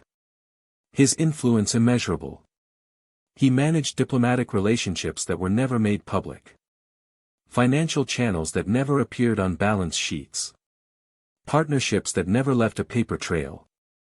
Every insider knew the truth. He didn't serve the foundation. The foundation served him. He was the architect.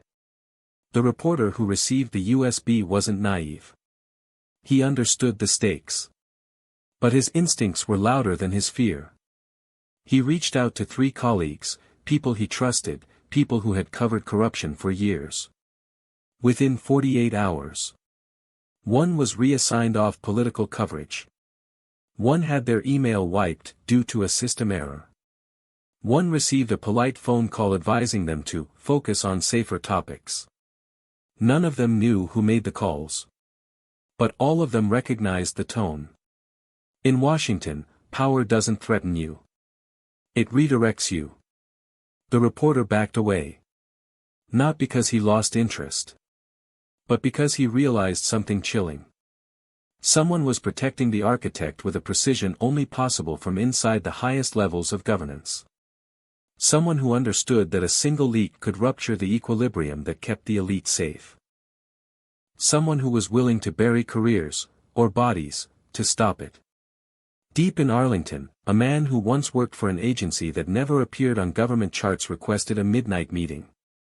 He refused to meet indoors. He refused to be seen on camera. He refused to speak above a whisper. He told the reporter 5 things that rewrote the entire narrative. 1. Epstein was never independent. He was a courier, a handler for compromising information. 2. The blackmail wasn't random. It was systemic. Engineered. 3. The architect didn't build the machine alone. He inherited it. 4. The override came from someone inside a foreign intelligence partnership. Not hostile. Not allied. Something in between. 5. Epstein wasn't the target. He was the warning. Then the man stepped backward into the shadows and said something that cut through the silence like a blade. The file you're looking for is older than Epstein. The reporter's pursuit led him to an archive facility disguised as a research repository, the kind of building people pass every day without noticing. Inside, he was told about a file. A dossier compiled over 40 years. A dossier tracking influence, not individuals. A dossier documenting favors, debts, compromises, and private leverage networks across 3 administrations. It had no official creator. No official purpose. No official classification. It was known only by a code name. The Green Room. Because the people documented in it, like television guests waiting backstage, were positioned for moments of influence. Moments chosen by someone who controlled the door. Someone like the architect. But when the reporter asked to access it, the archivist merely shook his head. "You're not authorized." The reporter pressed. The archivist leaned in and whispered. "No one is." For the first time in decades, the architect felt something unfamiliar. Pressure. Not from law enforcement. Not from Congress. Not from foreign partners. From the public. Because the questions were changing. They weren't asking, "What did Epstein do?" They were asking, "Who built the world that allowed it?" And that question was fatal. Because if Americans started pulling that thread, everything he constructed, the networks, the alliances, the silent agreements, would unravel in the open. He needed a new strategy. A new target. A new diversion. And there was only one man loud enough, polarizing enough, chaotic enough to absorb the entire blast. Donald Trump. As the shadows closed in around him, the architect prepared his next move. One that would reshape the political battlefield overnight. Because protecting himself meant sacrificing someone else. And he chose the person he believed could survive the fall. He chose Trump. But he made one critical mistake. He underestimated how unpredictable Trump really was. That's where the war stops being hidden. And explodes into the public arena. There's a moment in every political saga where the story stops being about ideas, and becomes a referendum on the human soul. For Donald Trump, that moment didn't arrive in a courtroom, or a rally, or a backroom meeting thick with cigar smoke and ambition. It arrived in silence. A silence so dense, so absolute, that even his closest allies didn't know what to make of it. Because for the first time in years, Donald Trump wasn't talking. No truth social posts. No late-night calls to friends or enemies. No off-the-cuff monologues drifting into history as half-threat, half-prophecy. Just, stillness. The kind that makes powerful men feel small. For decades, Trump built a world where momentum was identity. Keep moving, keep fighting, keep expanding. If you slow down, you die. If you think too long, you sink. We enter a different chamber of this narrative. A psychological echo chamber where a man outruns everything in life except the one thing that eventually finds us all. Our own shadow. And Trump's shadow was huge. Stitched together from decades of controversies, grudges, victories, humiliations, reinventions. A country divided not just by politics, but by interpretations of one man. Some saw him as a savior. Others as a symptom. Millions as a warning. But no one saw what happened in those 48 hours of silence. Except the people who were in the room. Sources inside the Trump orbit describe a tone they had never witnessed before. Not fear, not calculation, something closer to reckoning. He sat with the Epstein revelations spread out across a mahogany table, the papers untouched, the room dim. The air felt charged, heavy, like a confession waiting to happen. But from a man who had never confessed to anything in his life. And that's the paradox. When a man who has always been loud finally becomes quiet, people start listening harder. One aide said. He wasn't angry. He wasn't yelling. He was, remembering. Remembering what? Deals made in desperation. Names whispered in confidence. Favors traded in the dark. The kind of secrets that don't die, they wait. Epstein wasn't a story. Or a scandal. Or a headline. He was a ledger. And Trump knew exactly which parts of that ledger would be used, twisted, repackaged, and weaponized against him. In documentaries, we often talk about turning points. Moments where history pivots because one person made a decision that should have been impossible. But this wasn't a turning point. This was a mirror. A moment where a man who always defined himself by the future was forced, for the first time, to acknowledge the past. And that past wasn't polite. It wasn't clean. It wasn't curated for public consumption. It was raw. And it stared back at him with all the ferocity of a truth buried too long. Because the Epstein fallout wasn't about guilt or innocence. It was about association. And in politics, association is the most radioactive force alive. Even proximity can become a verdict. Meanwhile, outside Trump's private silence, the world was erupting. Cable networks were stitching timelines together. YouTube channels were decoding every gesture, every pause. Clips went viral before the clips even ended. And in this digital tsunami, Where outrage is oxygen and speculation is sport. Trump's silence was the loudest sound on earth. People didn't know whether he was planning a counterattack, hiding in fear, or preparing to make a move no one could predict. All they knew was something had shifted. The man who defined chaos had stepped back from chaos. Not because he wanted to, but because reality finally demanded it. Then something unexpected happened. Those closest to Trump began to feel an energy building beneath the surface. Not panic. Not retreat. Pressure. The kind that precedes a volcanic eruption. Because for all the noise and controversy and spectacle, Donald Trump has always been one thing above all others. A man who refuses to be defined by anyone but himself. And silence. Real silence. Is not a retreat for men like that. It's a loading screen. A recalibration. A storm inhaling before it strikes. In the final minutes of segment 14, we zoom out. From the dimly lit room. From the frozen moment of introspection. From the shadow stretching across Trump's past. And we ask the question that analysts were afraid to say out loud. What happens when a man who built an empire on defiance is finally confronted with a truth he can't outrun? Because the Epstein revelation wasn't the threat. The reflection was. The realization that the world wasn't just judging who he was, but who he had been. And if Trump was going to survive what came next, he would have to decide which version of himself he could afford to carry forward. And which version had to be buried. Even if that burial never made it into a headline. There's a difference between chaos you create and chaos you survive.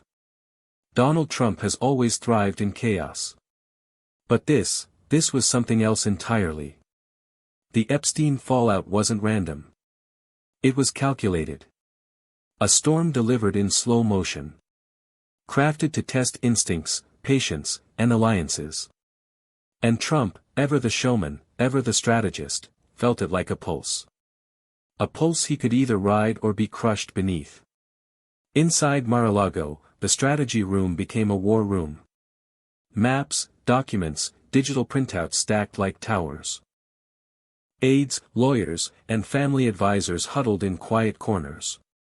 Voices low, rhythms deliberate.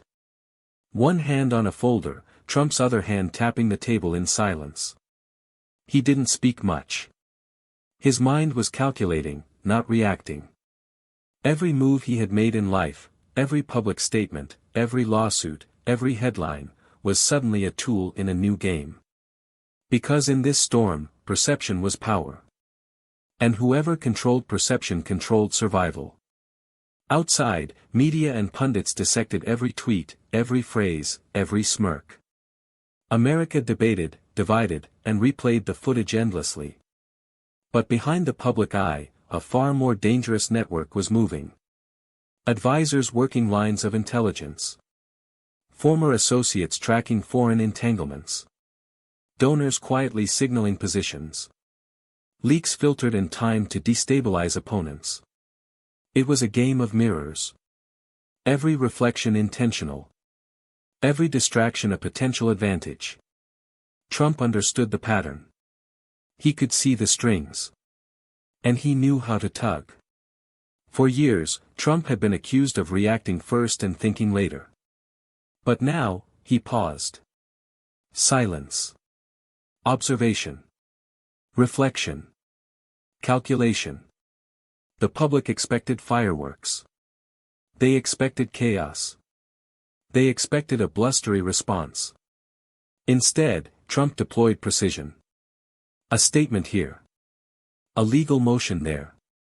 A carefully timed comment that turned an accusation into a question about the system itself. For the first time in months, Washington realized.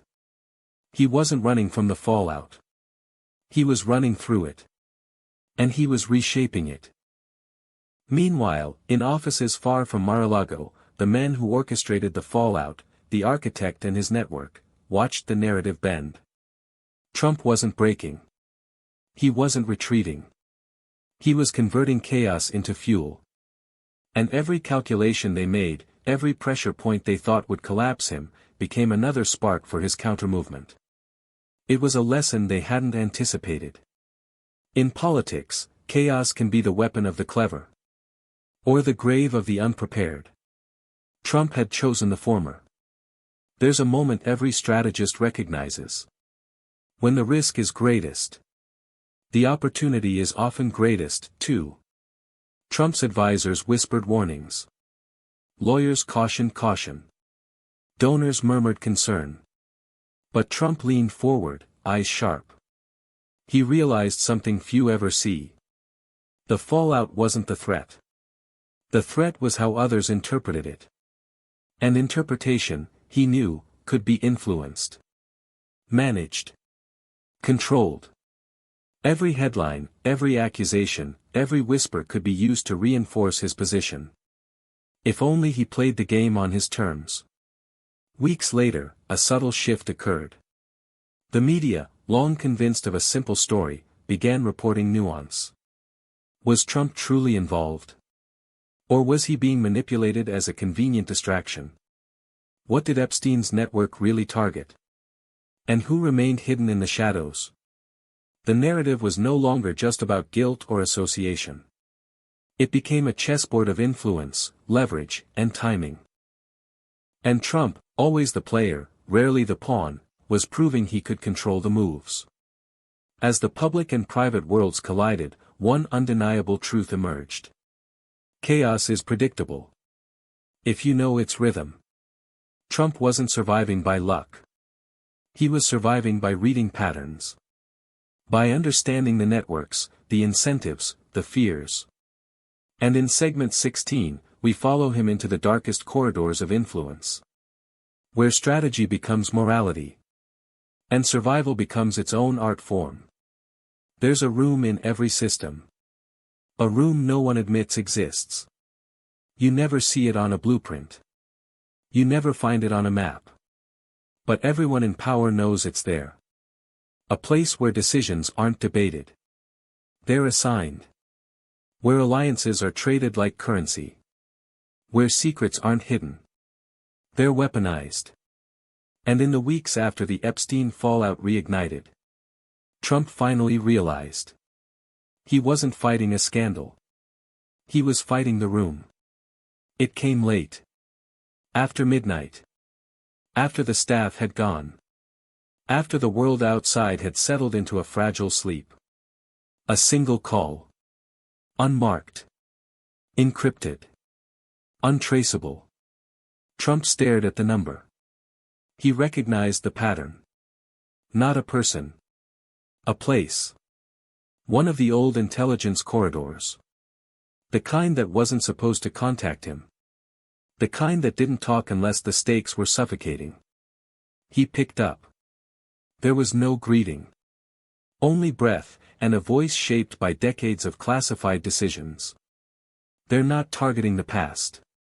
They're targeting the future. The line went dead. Washington works on two layers. The one Americans see. Press conferences, debates, hearings. And the one they don't. Whisper networks, leveraged secrets, silent bargains. Epstein's world once lived in the second layer. Not because of conspiracies. But because power attracts people. Who understand leverage better than morality. They knew where the weak spots were. They knew where the shame was buried. They knew who feared exposure more than accountability. And when Epstein disappeared, his influence didn't. It scattered. Like shards of glass. Each piece held by someone new. Someone ambitious. Someone cautious. Someone opportunistic. Trump wasn't up against one adversary. He was up against a scattering of motives. The renewed fallout wasn't designed to convict him. It was designed to corner him. To push him out of alliances. To isolate him from donors. To weaken negotiation power. To fracture his political base. To distract him from the real decisions happening elsewhere. It wasn't about guilt. It was about leverage. And leverage, in Washington, is oxygen. Control it. You breathe. Lose it. You suffocate. Trump saw the strategy now. He wasn't meant to collapse. He was meant to compromise. But Trump had never been good at obedience. Behind every public battle, behind every political storm, there is one figure the insiders whisper about. The strategist. A man with no official title. No public identity. A ghost in the architecture of American influence. Some say he once worked deep inside intelligence. Some say he consulted for presidents. Others say he only works for himself. But everyone agrees on one thing. When he moves, systems shift. And now, he had begun moving again. Not against Trump. Not for him. But through him. The Epstein fallout was a tool. A lever. A test of pressure and response. What mattered was not Trump's innocence or guilt. What mattered was how he reacted. 2 days later, Trump met with an old ally. Someone the public rarely sees. But whose fingerprints mark every major political shift. They spoke in a private dining room. Phones removed. Windows covered. Staff dismissed. The ally leaned in, voice soft. You know why this is happening. They want your influence. Not your silence. Trump responded with something he had never said publicly. I don't give influence. I take it. The ally smiled, not with amusement. But with warning. Then you'd better be ready. Because they're not done yet. And that's when Trump understood something essential. He wasn't the target. He was the battleground. Every powerful man reaches a moment. When the system asks a question. Will you submit to the pressure of the room? Or will you force the room to make a new door? Most people bend. Some break. A rare few push back. Trump prepared to push back. He reorganized his legal team. Shifted advisors. Redirected media tactics. Pulled in outside experts. Rebuilt the narrative from the ground up. But the storm wasn't reacting. It was, waiting. Watching. Measuring. Calculating. Because the forces behind this fallout weren't impulsive. They weren't emotional. They weren't improvising. They were deliberate. And they were patient. As Trump sharpened his counterplay. Another message leaked from the shadows. A memo, unsigned and unverified. Circulating through the highest corners of government. Phase 2 begins upon resistance. No one knew what Phase 2 meant. But everyone understood the implication. The first wave wasn't the attack. It was the opening move. And in segment 17, we step into a deeper corridor. The part of the system where choices carry weight. Alliances fracture. And the real power behind the Epstein fallout finally reveals itself. 3 words end this segment. Phase 2 begins. Phase 2 didn't arrive with noise. It arrived with absence. No new headlines. No fresh accusations. No sudden leaks. Just, silence. And in Washington, silence is never peace. Silence is preparation. Something was shifting beneath the surface. A quiet that didn't feel calm. But coiled. Waiting to strike. Trump sensed it before anyone else did. Not because of instinct. But because he'd lived through storms. That announced themselves without saying a word. He knew this pattern. You don't wait for Phase 2. Phase 2 waits for you. It started with a briefing. A white folder delivered to Trump's desk. No name. No sender. No memo at the front. Just one line printed on the cover. Review immediately. Inside, no accusations. Only patterns. Connections between donors. Former staffers. Intelligence liaisons. And foreign actors. Strings drawn between events he never saw as related. But now, the picture wasn't a puzzle. It was a trap. Someone had been mapping his world. His alliances. His fractures. His vulnerabilities. Not to expose him, but to direct him. Phase 2 had begun. Later that night, Trump met with someone Washington forgot existed. The watchman. Not a politician. Not a strategist. Not a lawyer. A man whose job wasn't to influence power, but to observe it. No emotion. No allegiance. Only truth. He sat across from Trump in a dim private study. Only a desk lamp lit the space, casting shadows that made the watchman look older than time. He spoke softly.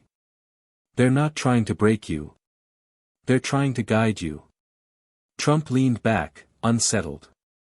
Guide him? Toward what? The watchman folded his hands. Influence is the only currency stronger than fear. And right now, yours is worth more than ever. Trump asked the obvious question. So phase 2 is leverage? The watchman shook his head. No. Phase 1 was leverage. Phase 2 is alignment. Trump didn't respond. But something in his eyes hardened. He wasn't being pressured. He was being steered. To understand phase 2, you must understand the network behind it. They don't hold office. They don't run for elections. They don't appear on Sunday talk shows. They manage the machinery of power. The ones who calculate risk for presidents. The ones who broker deals across oceans. The ones who decide which stories live. And which silently disappear. To them, Trump wasn't a threat. He wasn't an enemy. He was a variable. A force too large to ignore. Too unpredictable to trust. And too influential to be left unshaped. And phase 2 was the moment. They stopped observing. And started intervening. Inside this hidden network, a quiet civil war began. Two factions emerged. They believed Trump could be guided. Channeled like a river into a course that benefited the long-term architecture of power. To them, Trump wasn't dangerous. He was useful. If properly handled. They believed no one, not even Trump, should have more influence than the system itself. They didn't want to guide him. They wanted to neutralize him. Not destroy. Not silence. Just reduce his weight. So the system could breathe normally again. And the Epstein fallout? It wasn't an attack. It was a test. A stress test. To determine which faction would shape America's future. Trump wasn't at war with the media. He wasn't at war with his political enemies. He wasn't even at war with his past. He was at war with momentum. A tide moving through Washington. Quiet, shapeless, directionless. But powerful enough to reshape the fate of anyone unprepared. And Trump, despite everything, wasn't unprepared. He had survived scandals. Investigations. Betrayals. Indictments. And a political system that never truly accepted him. But this was different. This wasn't about a scandal. This was about control. Who controls influence? Who controls direction? Who controls the story before it's even told? And Trump, for all his flaws, all his fire, was never built to be controlled. Days later, at 3:11 a.m., another envelope arrived. No markings. No stamp. Just a single phrase on the inside. Choose your alignment. It wasn't a threat. It wasn't an invitation. It was an ultimatum. Not from one man. Not from one faction. But from the system itself. A signal that phase 2 wasn't about evidence. Or justice. Or past associations. It was about taking sides. In a war the public would never know existed. And the segment ends with the quiet line the narrator delivers like a warning. Every system tests its outliers. Some storms hit like thunder. Others arrive like breath. Phase 3 was neither. It came like gravity. Constant, invisible, unavoidable. A force that didn't strike. But pulled. And Trump felt the pull long before anyone else understood what it meant. Because when a system decides to move you, it doesn't shove. It tilts the floor. In politics, loyalty has a sound. A rhythm. A consistency. Calls returned quickly. Meetings scheduled smoothly. Statements aligned cleanly. But suddenly, that rhythm fell apart. People who once answered before the first ring started letting calls go to voicemail. Messages that once received instant replies began returning hours later. With short, vague responses. Advisors grew cautious. Donors whispered instead of declaring. Even close allies spoke with that tone Washington uses. When they don't want their fingerprints on the future. It wasn't betrayal. It wasn't abandonment. It was distance. Someone, somewhere, had sent a signal. Stand back. Not to attack him. But to isolate him. This was the quiet beginning of Phase 3. The pressure line. Inside Trump's own circle. A hush began to form. Staffers exchanged nervous glances. Aides triple-checked security protocols. Lawyers met behind closed doors more often than usual. Everyone sensed it. The shift. The tightening. The invisible weight. Trump studied their faces one by one. Eyes, shoulders, posture. He didn't need intel briefings. He didn't need memos. He could feel the fear. Not fear of him. Fear around him. Fear of what it meant to be close to a man. The system was now repositioning. Because when Washington moves against you, it doesn't take your allies. It makes your allies take one step back. And then another. And another. Until you're standing alone. In a circle you didn't draw. Far from Mar-a-Lago. Behind reinforced glass and layers of digital silence. The architect of the Epstein fallout watched the shift unfold. He wasn't celebrating. He wasn't rushing. He was measuring. Phase 1 tested Trump's resilience. Phase 2 measured his alignment. Phase 3 was simpler.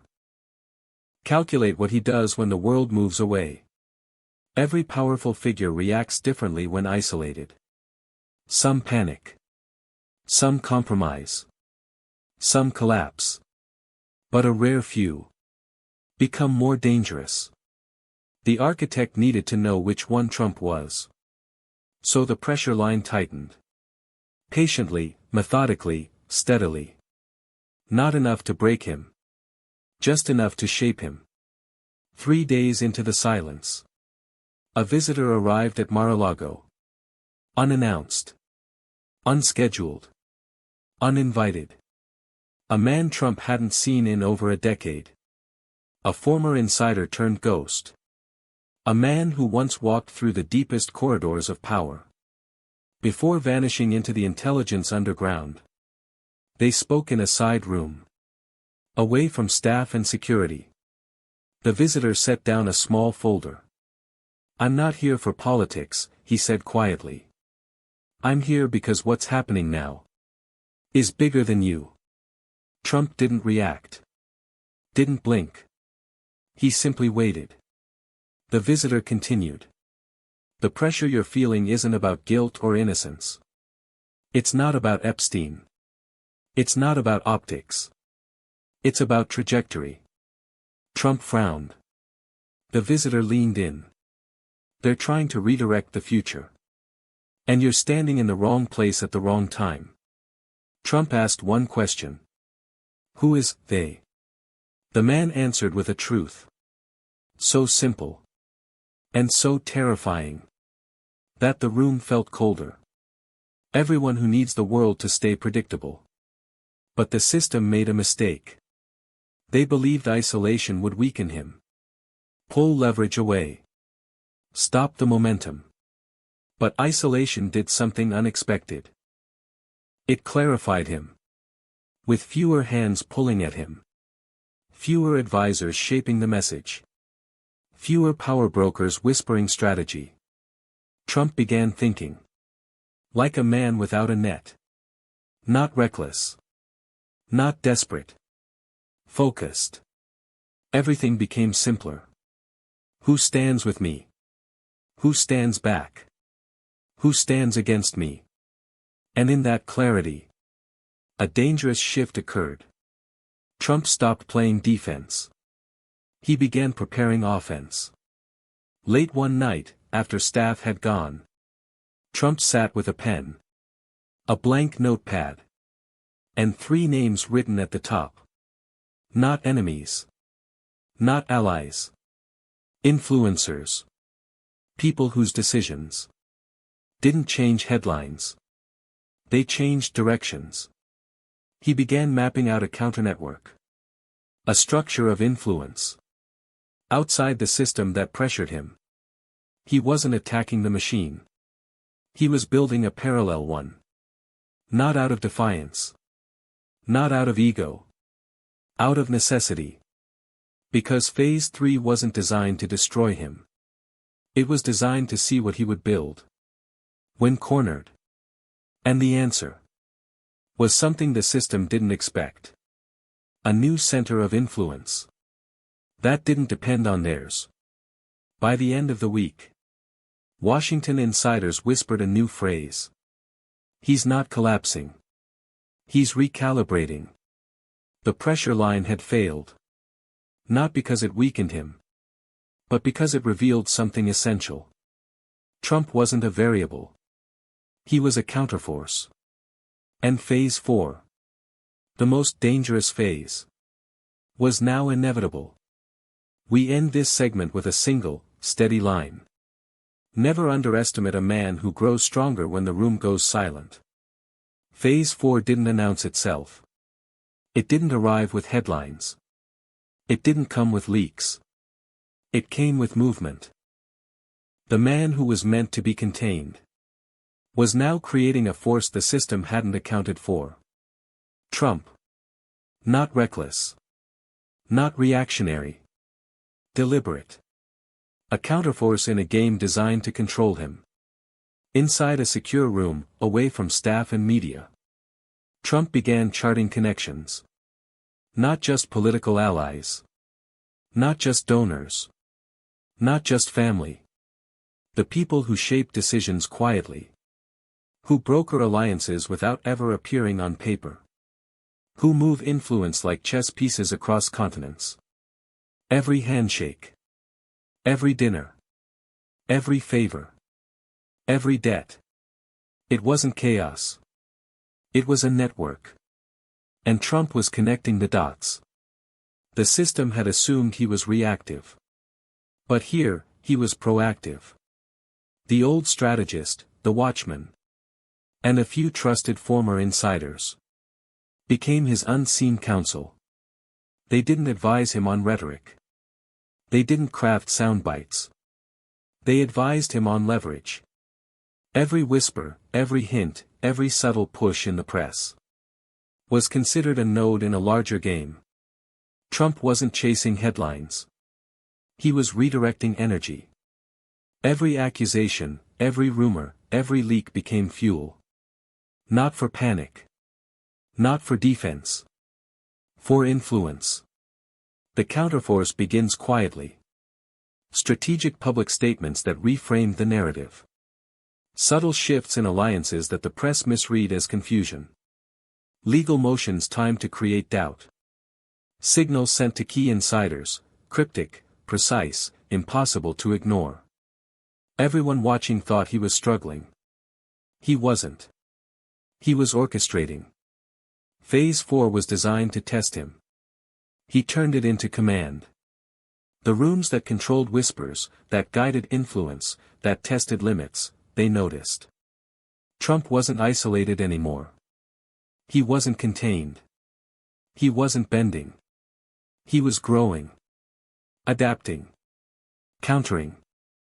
The stabilizers grew nervous. The purists recalculated. The architect? He leaned back, realizing for the first time in decades. He had underestimated the variable. The man who was supposed to be redirected was now redirecting. And the system, patient and deliberate for years, now felt pressure. While Trump built a parallel network behind closed doors, public attention still circled Epstein. Still circled the fallout. Still circled the shadowy corridors. But slowly, the narrative shifted. Instead of seeing Trump as the target, some began to see him as a survivor. Someone who endured. Someone who could absorb the storm. Others, those not aligned, felt fear. Fear of the man who learned. Adapted. And now acted on his own terms. And that fear is a weapon stronger than headlines. The counterforce isn't loud. It isn't violent. It doesn't need to be. It is deliberate. Calculated. Invisible to those who assume chaos always wins. Trump understood something the system had forgotten. Power doesn't always obey rules. Influence isn't measured by positions. Control isn't claimed by majority votes. Control is claimed by anticipation. By knowing when to move. When to hold. And when to let silence speak louder than action. And now, the game had changed. The system that tried to corner him was now responding. Not as master. But as opponent. As Phase 4 continued, Trump's counterforce became undeniable. He was no longer reacting. He was reshaping the battlefield. He was rewriting the rules without announcing them. We step fully into the storm. Where influence, loyalty, and strategy collide. And nothing remains predictable. The narrator whispers the closing line. The variable becomes the force no one can contain. The storm didn't arrive with thunder. It came with a silence so heavy that every insider felt it before they understood it. A shift. A break in the air. The sense that something was beginning. Not from the system. But from the man it tried to corner. Trump. By segment 20, he is no longer a disrupted figure. He is a center of gravity. And the world around him begins to bend. Inside the stabilizer network, the quiet managers of political weather. A fracture forms. Some want escalation. Some want containment. Some want to cut ties entirely. And let the chaos burn itself out. But a new faction rises, whispering. If we push harder, he will push back harder. For the first time since the Epstein upheaval, the system's unity dissolves. Not because Trump attacked. But because Trump did nothing. The silence terrified them. A man who stops reacting becomes a man capable of anything. The architect.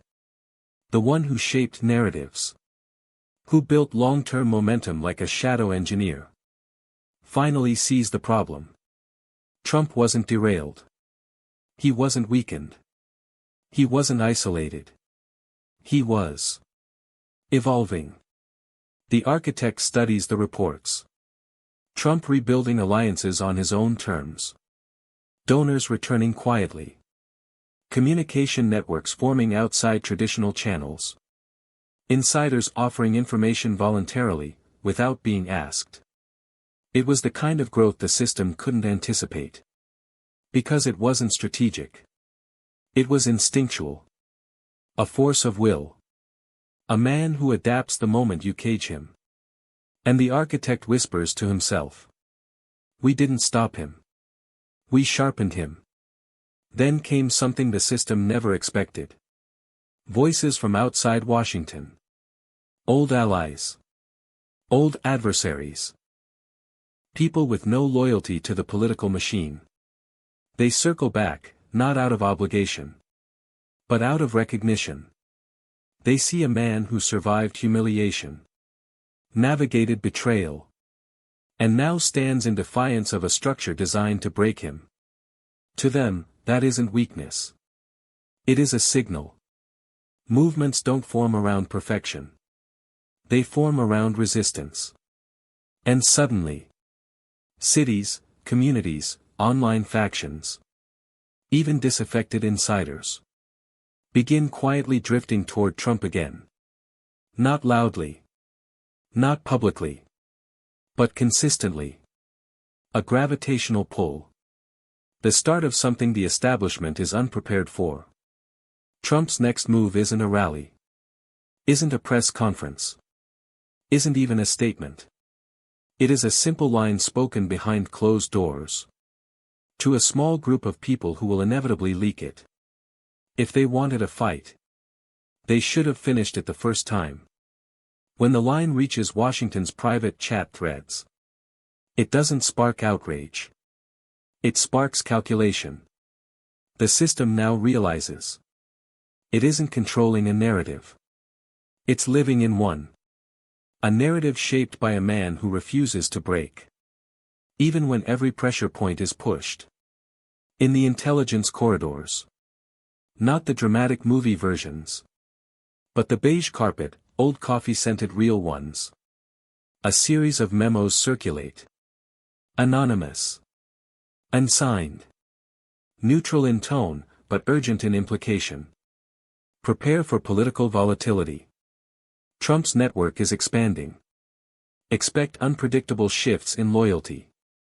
But the final memo is the one that catches attention. Pressure without purpose becomes ignition. Someone inside sees it. Someone understands. Push him too far. And the next phase won't be one of survival. It will be one of retaliation. A counterforce turning into a storm. The public doesn't know any of this.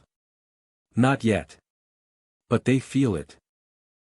An uneasiness in the headlines. A growing tension in the political air. A sense that something big is forming behind the curtain. Markets twitch. Commentators get cautious. Political hosts speak slower. Lawmakers choose their words carefully. Everyone senses it.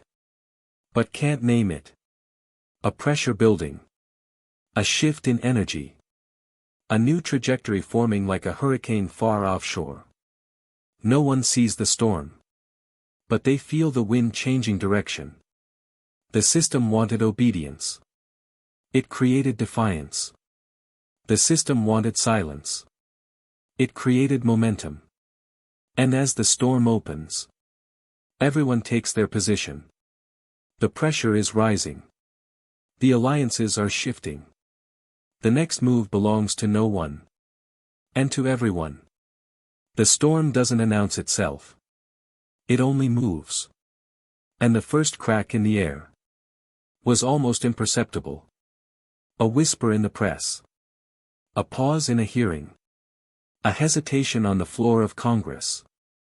Trump noticed it. Not because someone told him. Not because a memo arrived. Because a man who has spent decades reading the wind can feel it before anyone else.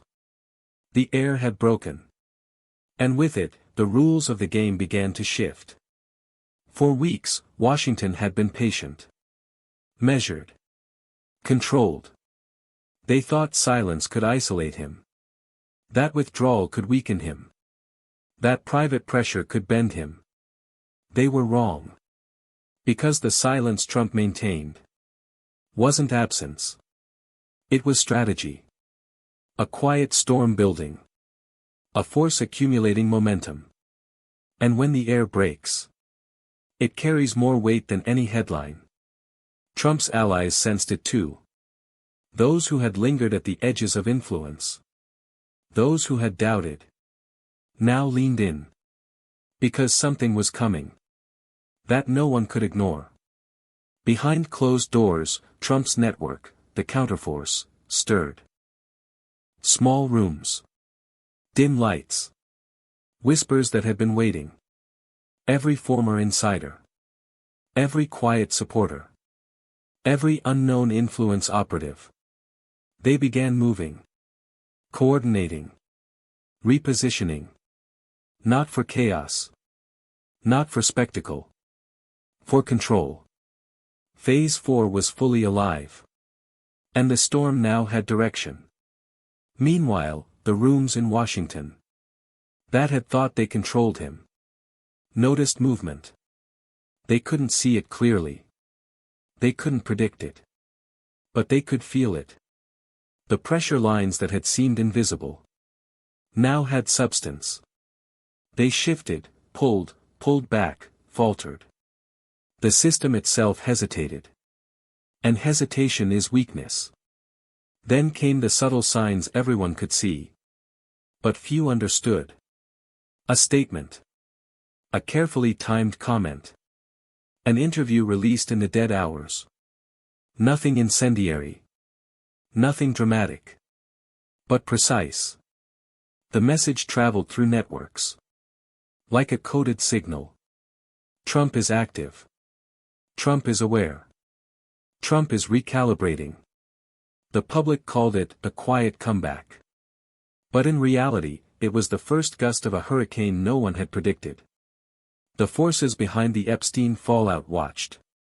Some with curiosity. Some with alarm. Some with frustration. The stabilizers feared loss of control. The purists feared escalation. The architect realized their experiment had evolved beyond their control. And the watchman, quietly observing, noted the pattern. A man who thrives under pressure is not a man to be contained. He is a force of nature. In the moments before the storm becomes visible, the world senses tension. Everything seems still. Every conversation carries weight. Every glance has meaning. Trump sat in Mar-a-Lago, watching the movement he had set into motion. Not triumphantly. Not arrogantly. But like a man who knows that control is earned, not given. And in that quiet, he understood the unspoken truth. You cannot make the storm obey. You can only learn how to move inside it. The air breaks, and the storm begins. And everyone realizes no one is in control anymore. The world has shifted. Momentum has changed hands. The next moments will test loyalty, courage, and calculation. Like never before. The storm didn't just arrive. It erupted. The air had broken. The first gusts of movement became torrents. Momentum, once predictable, now had teeth. And Trump was at the eye. Not trapped. Not hiding. Centered. Calm inside chaos. The first visible signs were subtle, almost dismissible. Strategic op-eds that reframed the narrative.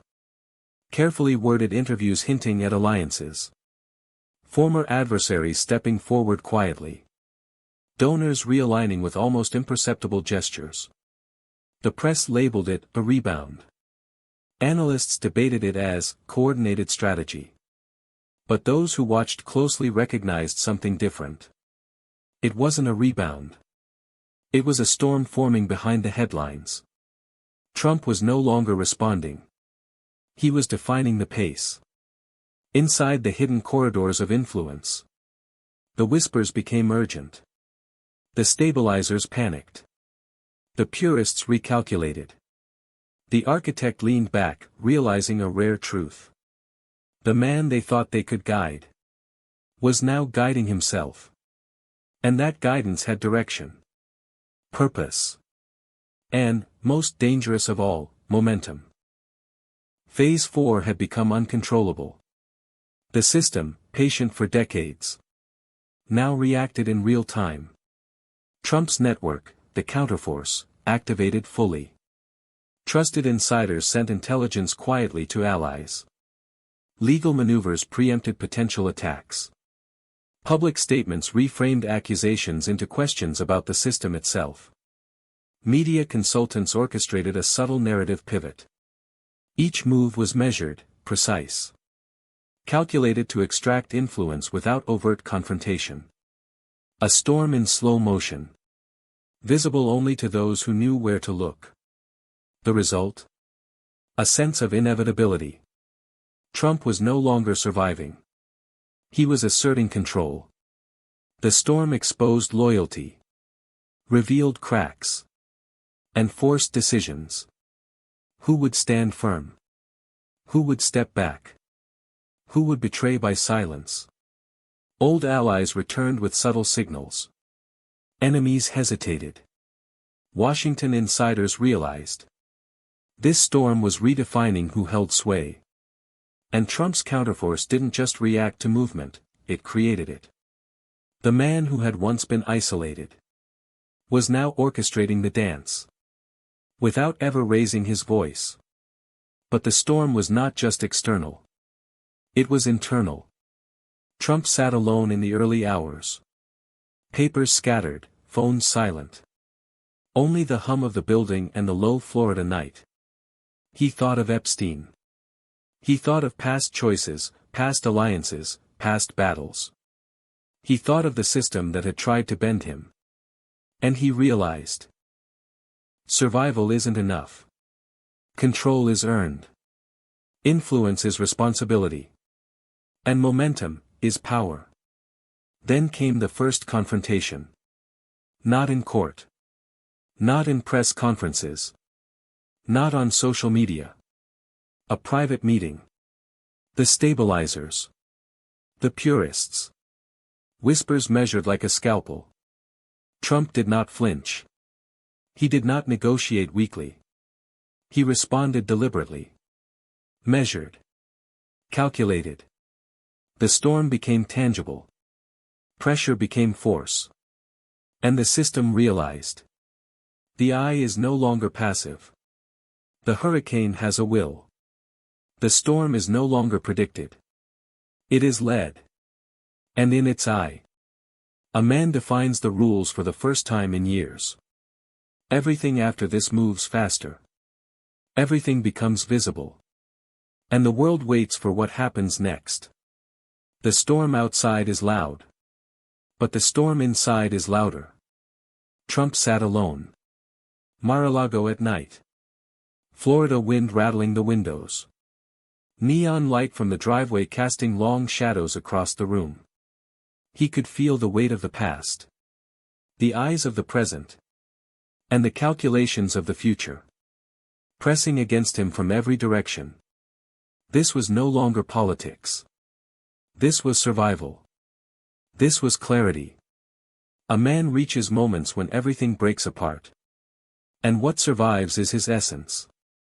The accusations. The scandals. The Epstein fallout. Every whisper, every leak, every betrayal. They circled him like vultures.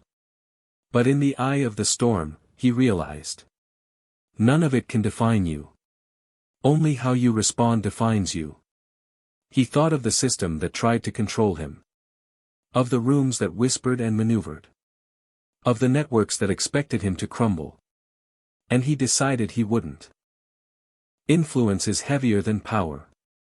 It's not earned with headlines. It's not secured with votes. It is carried.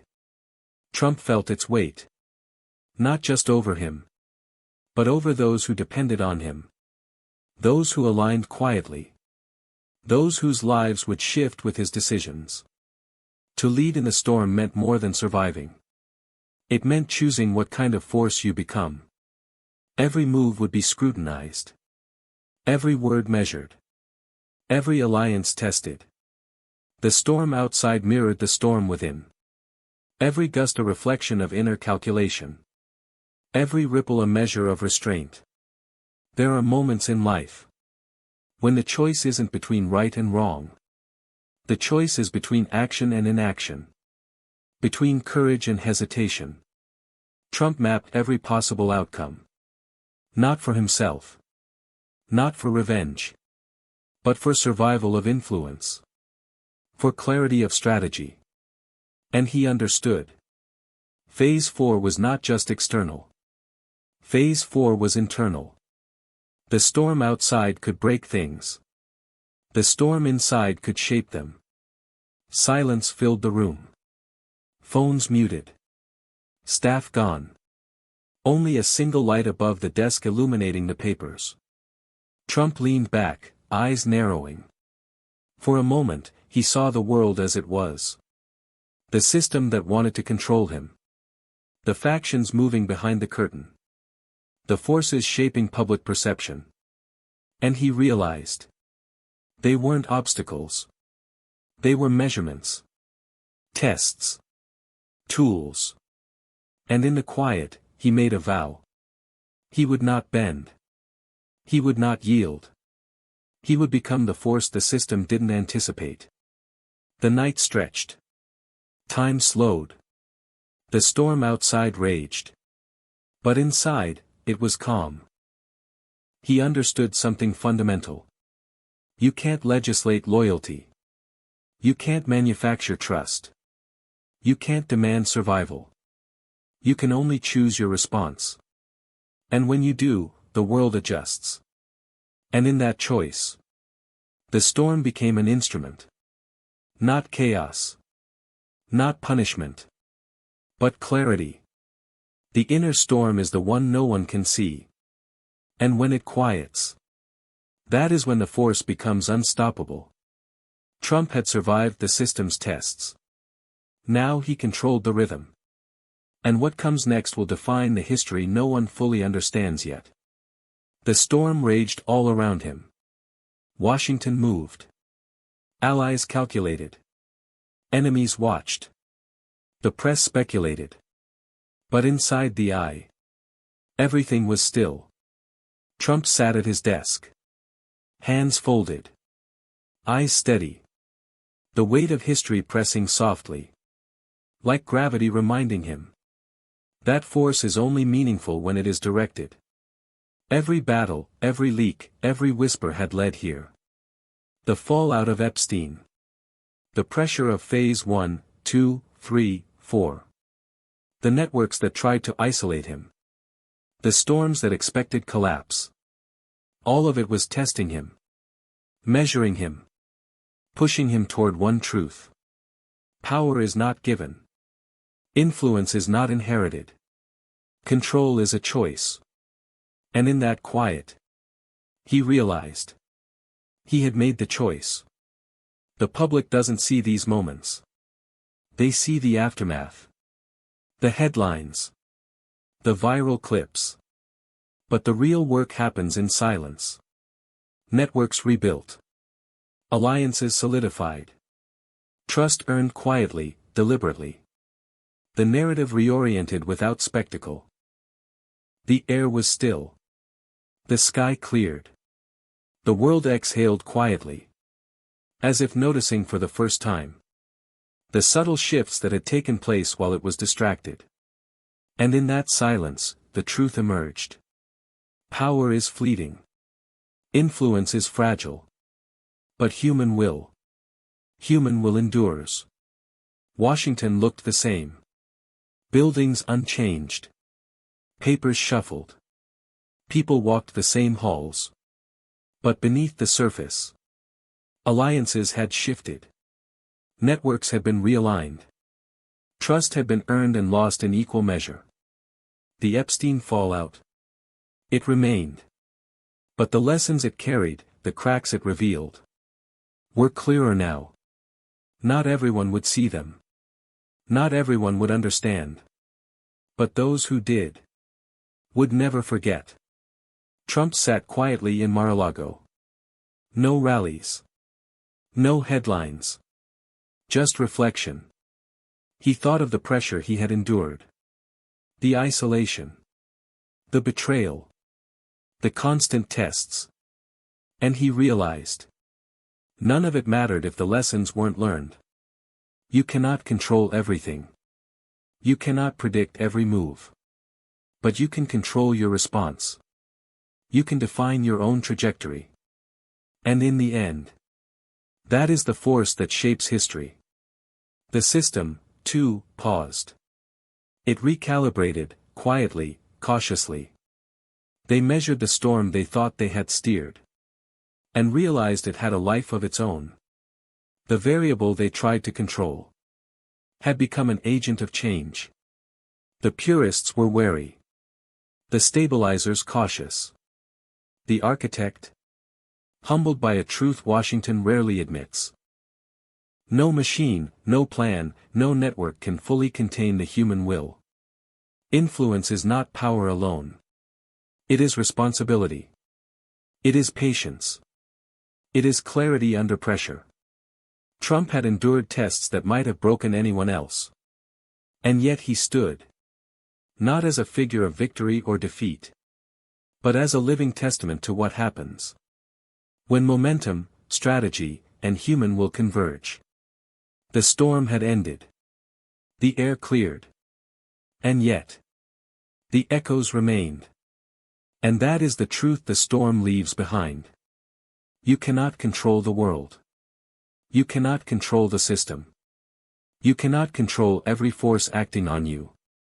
But you can control your choice. Your focus. Your courage. And in those choices, the human spirit finds its light.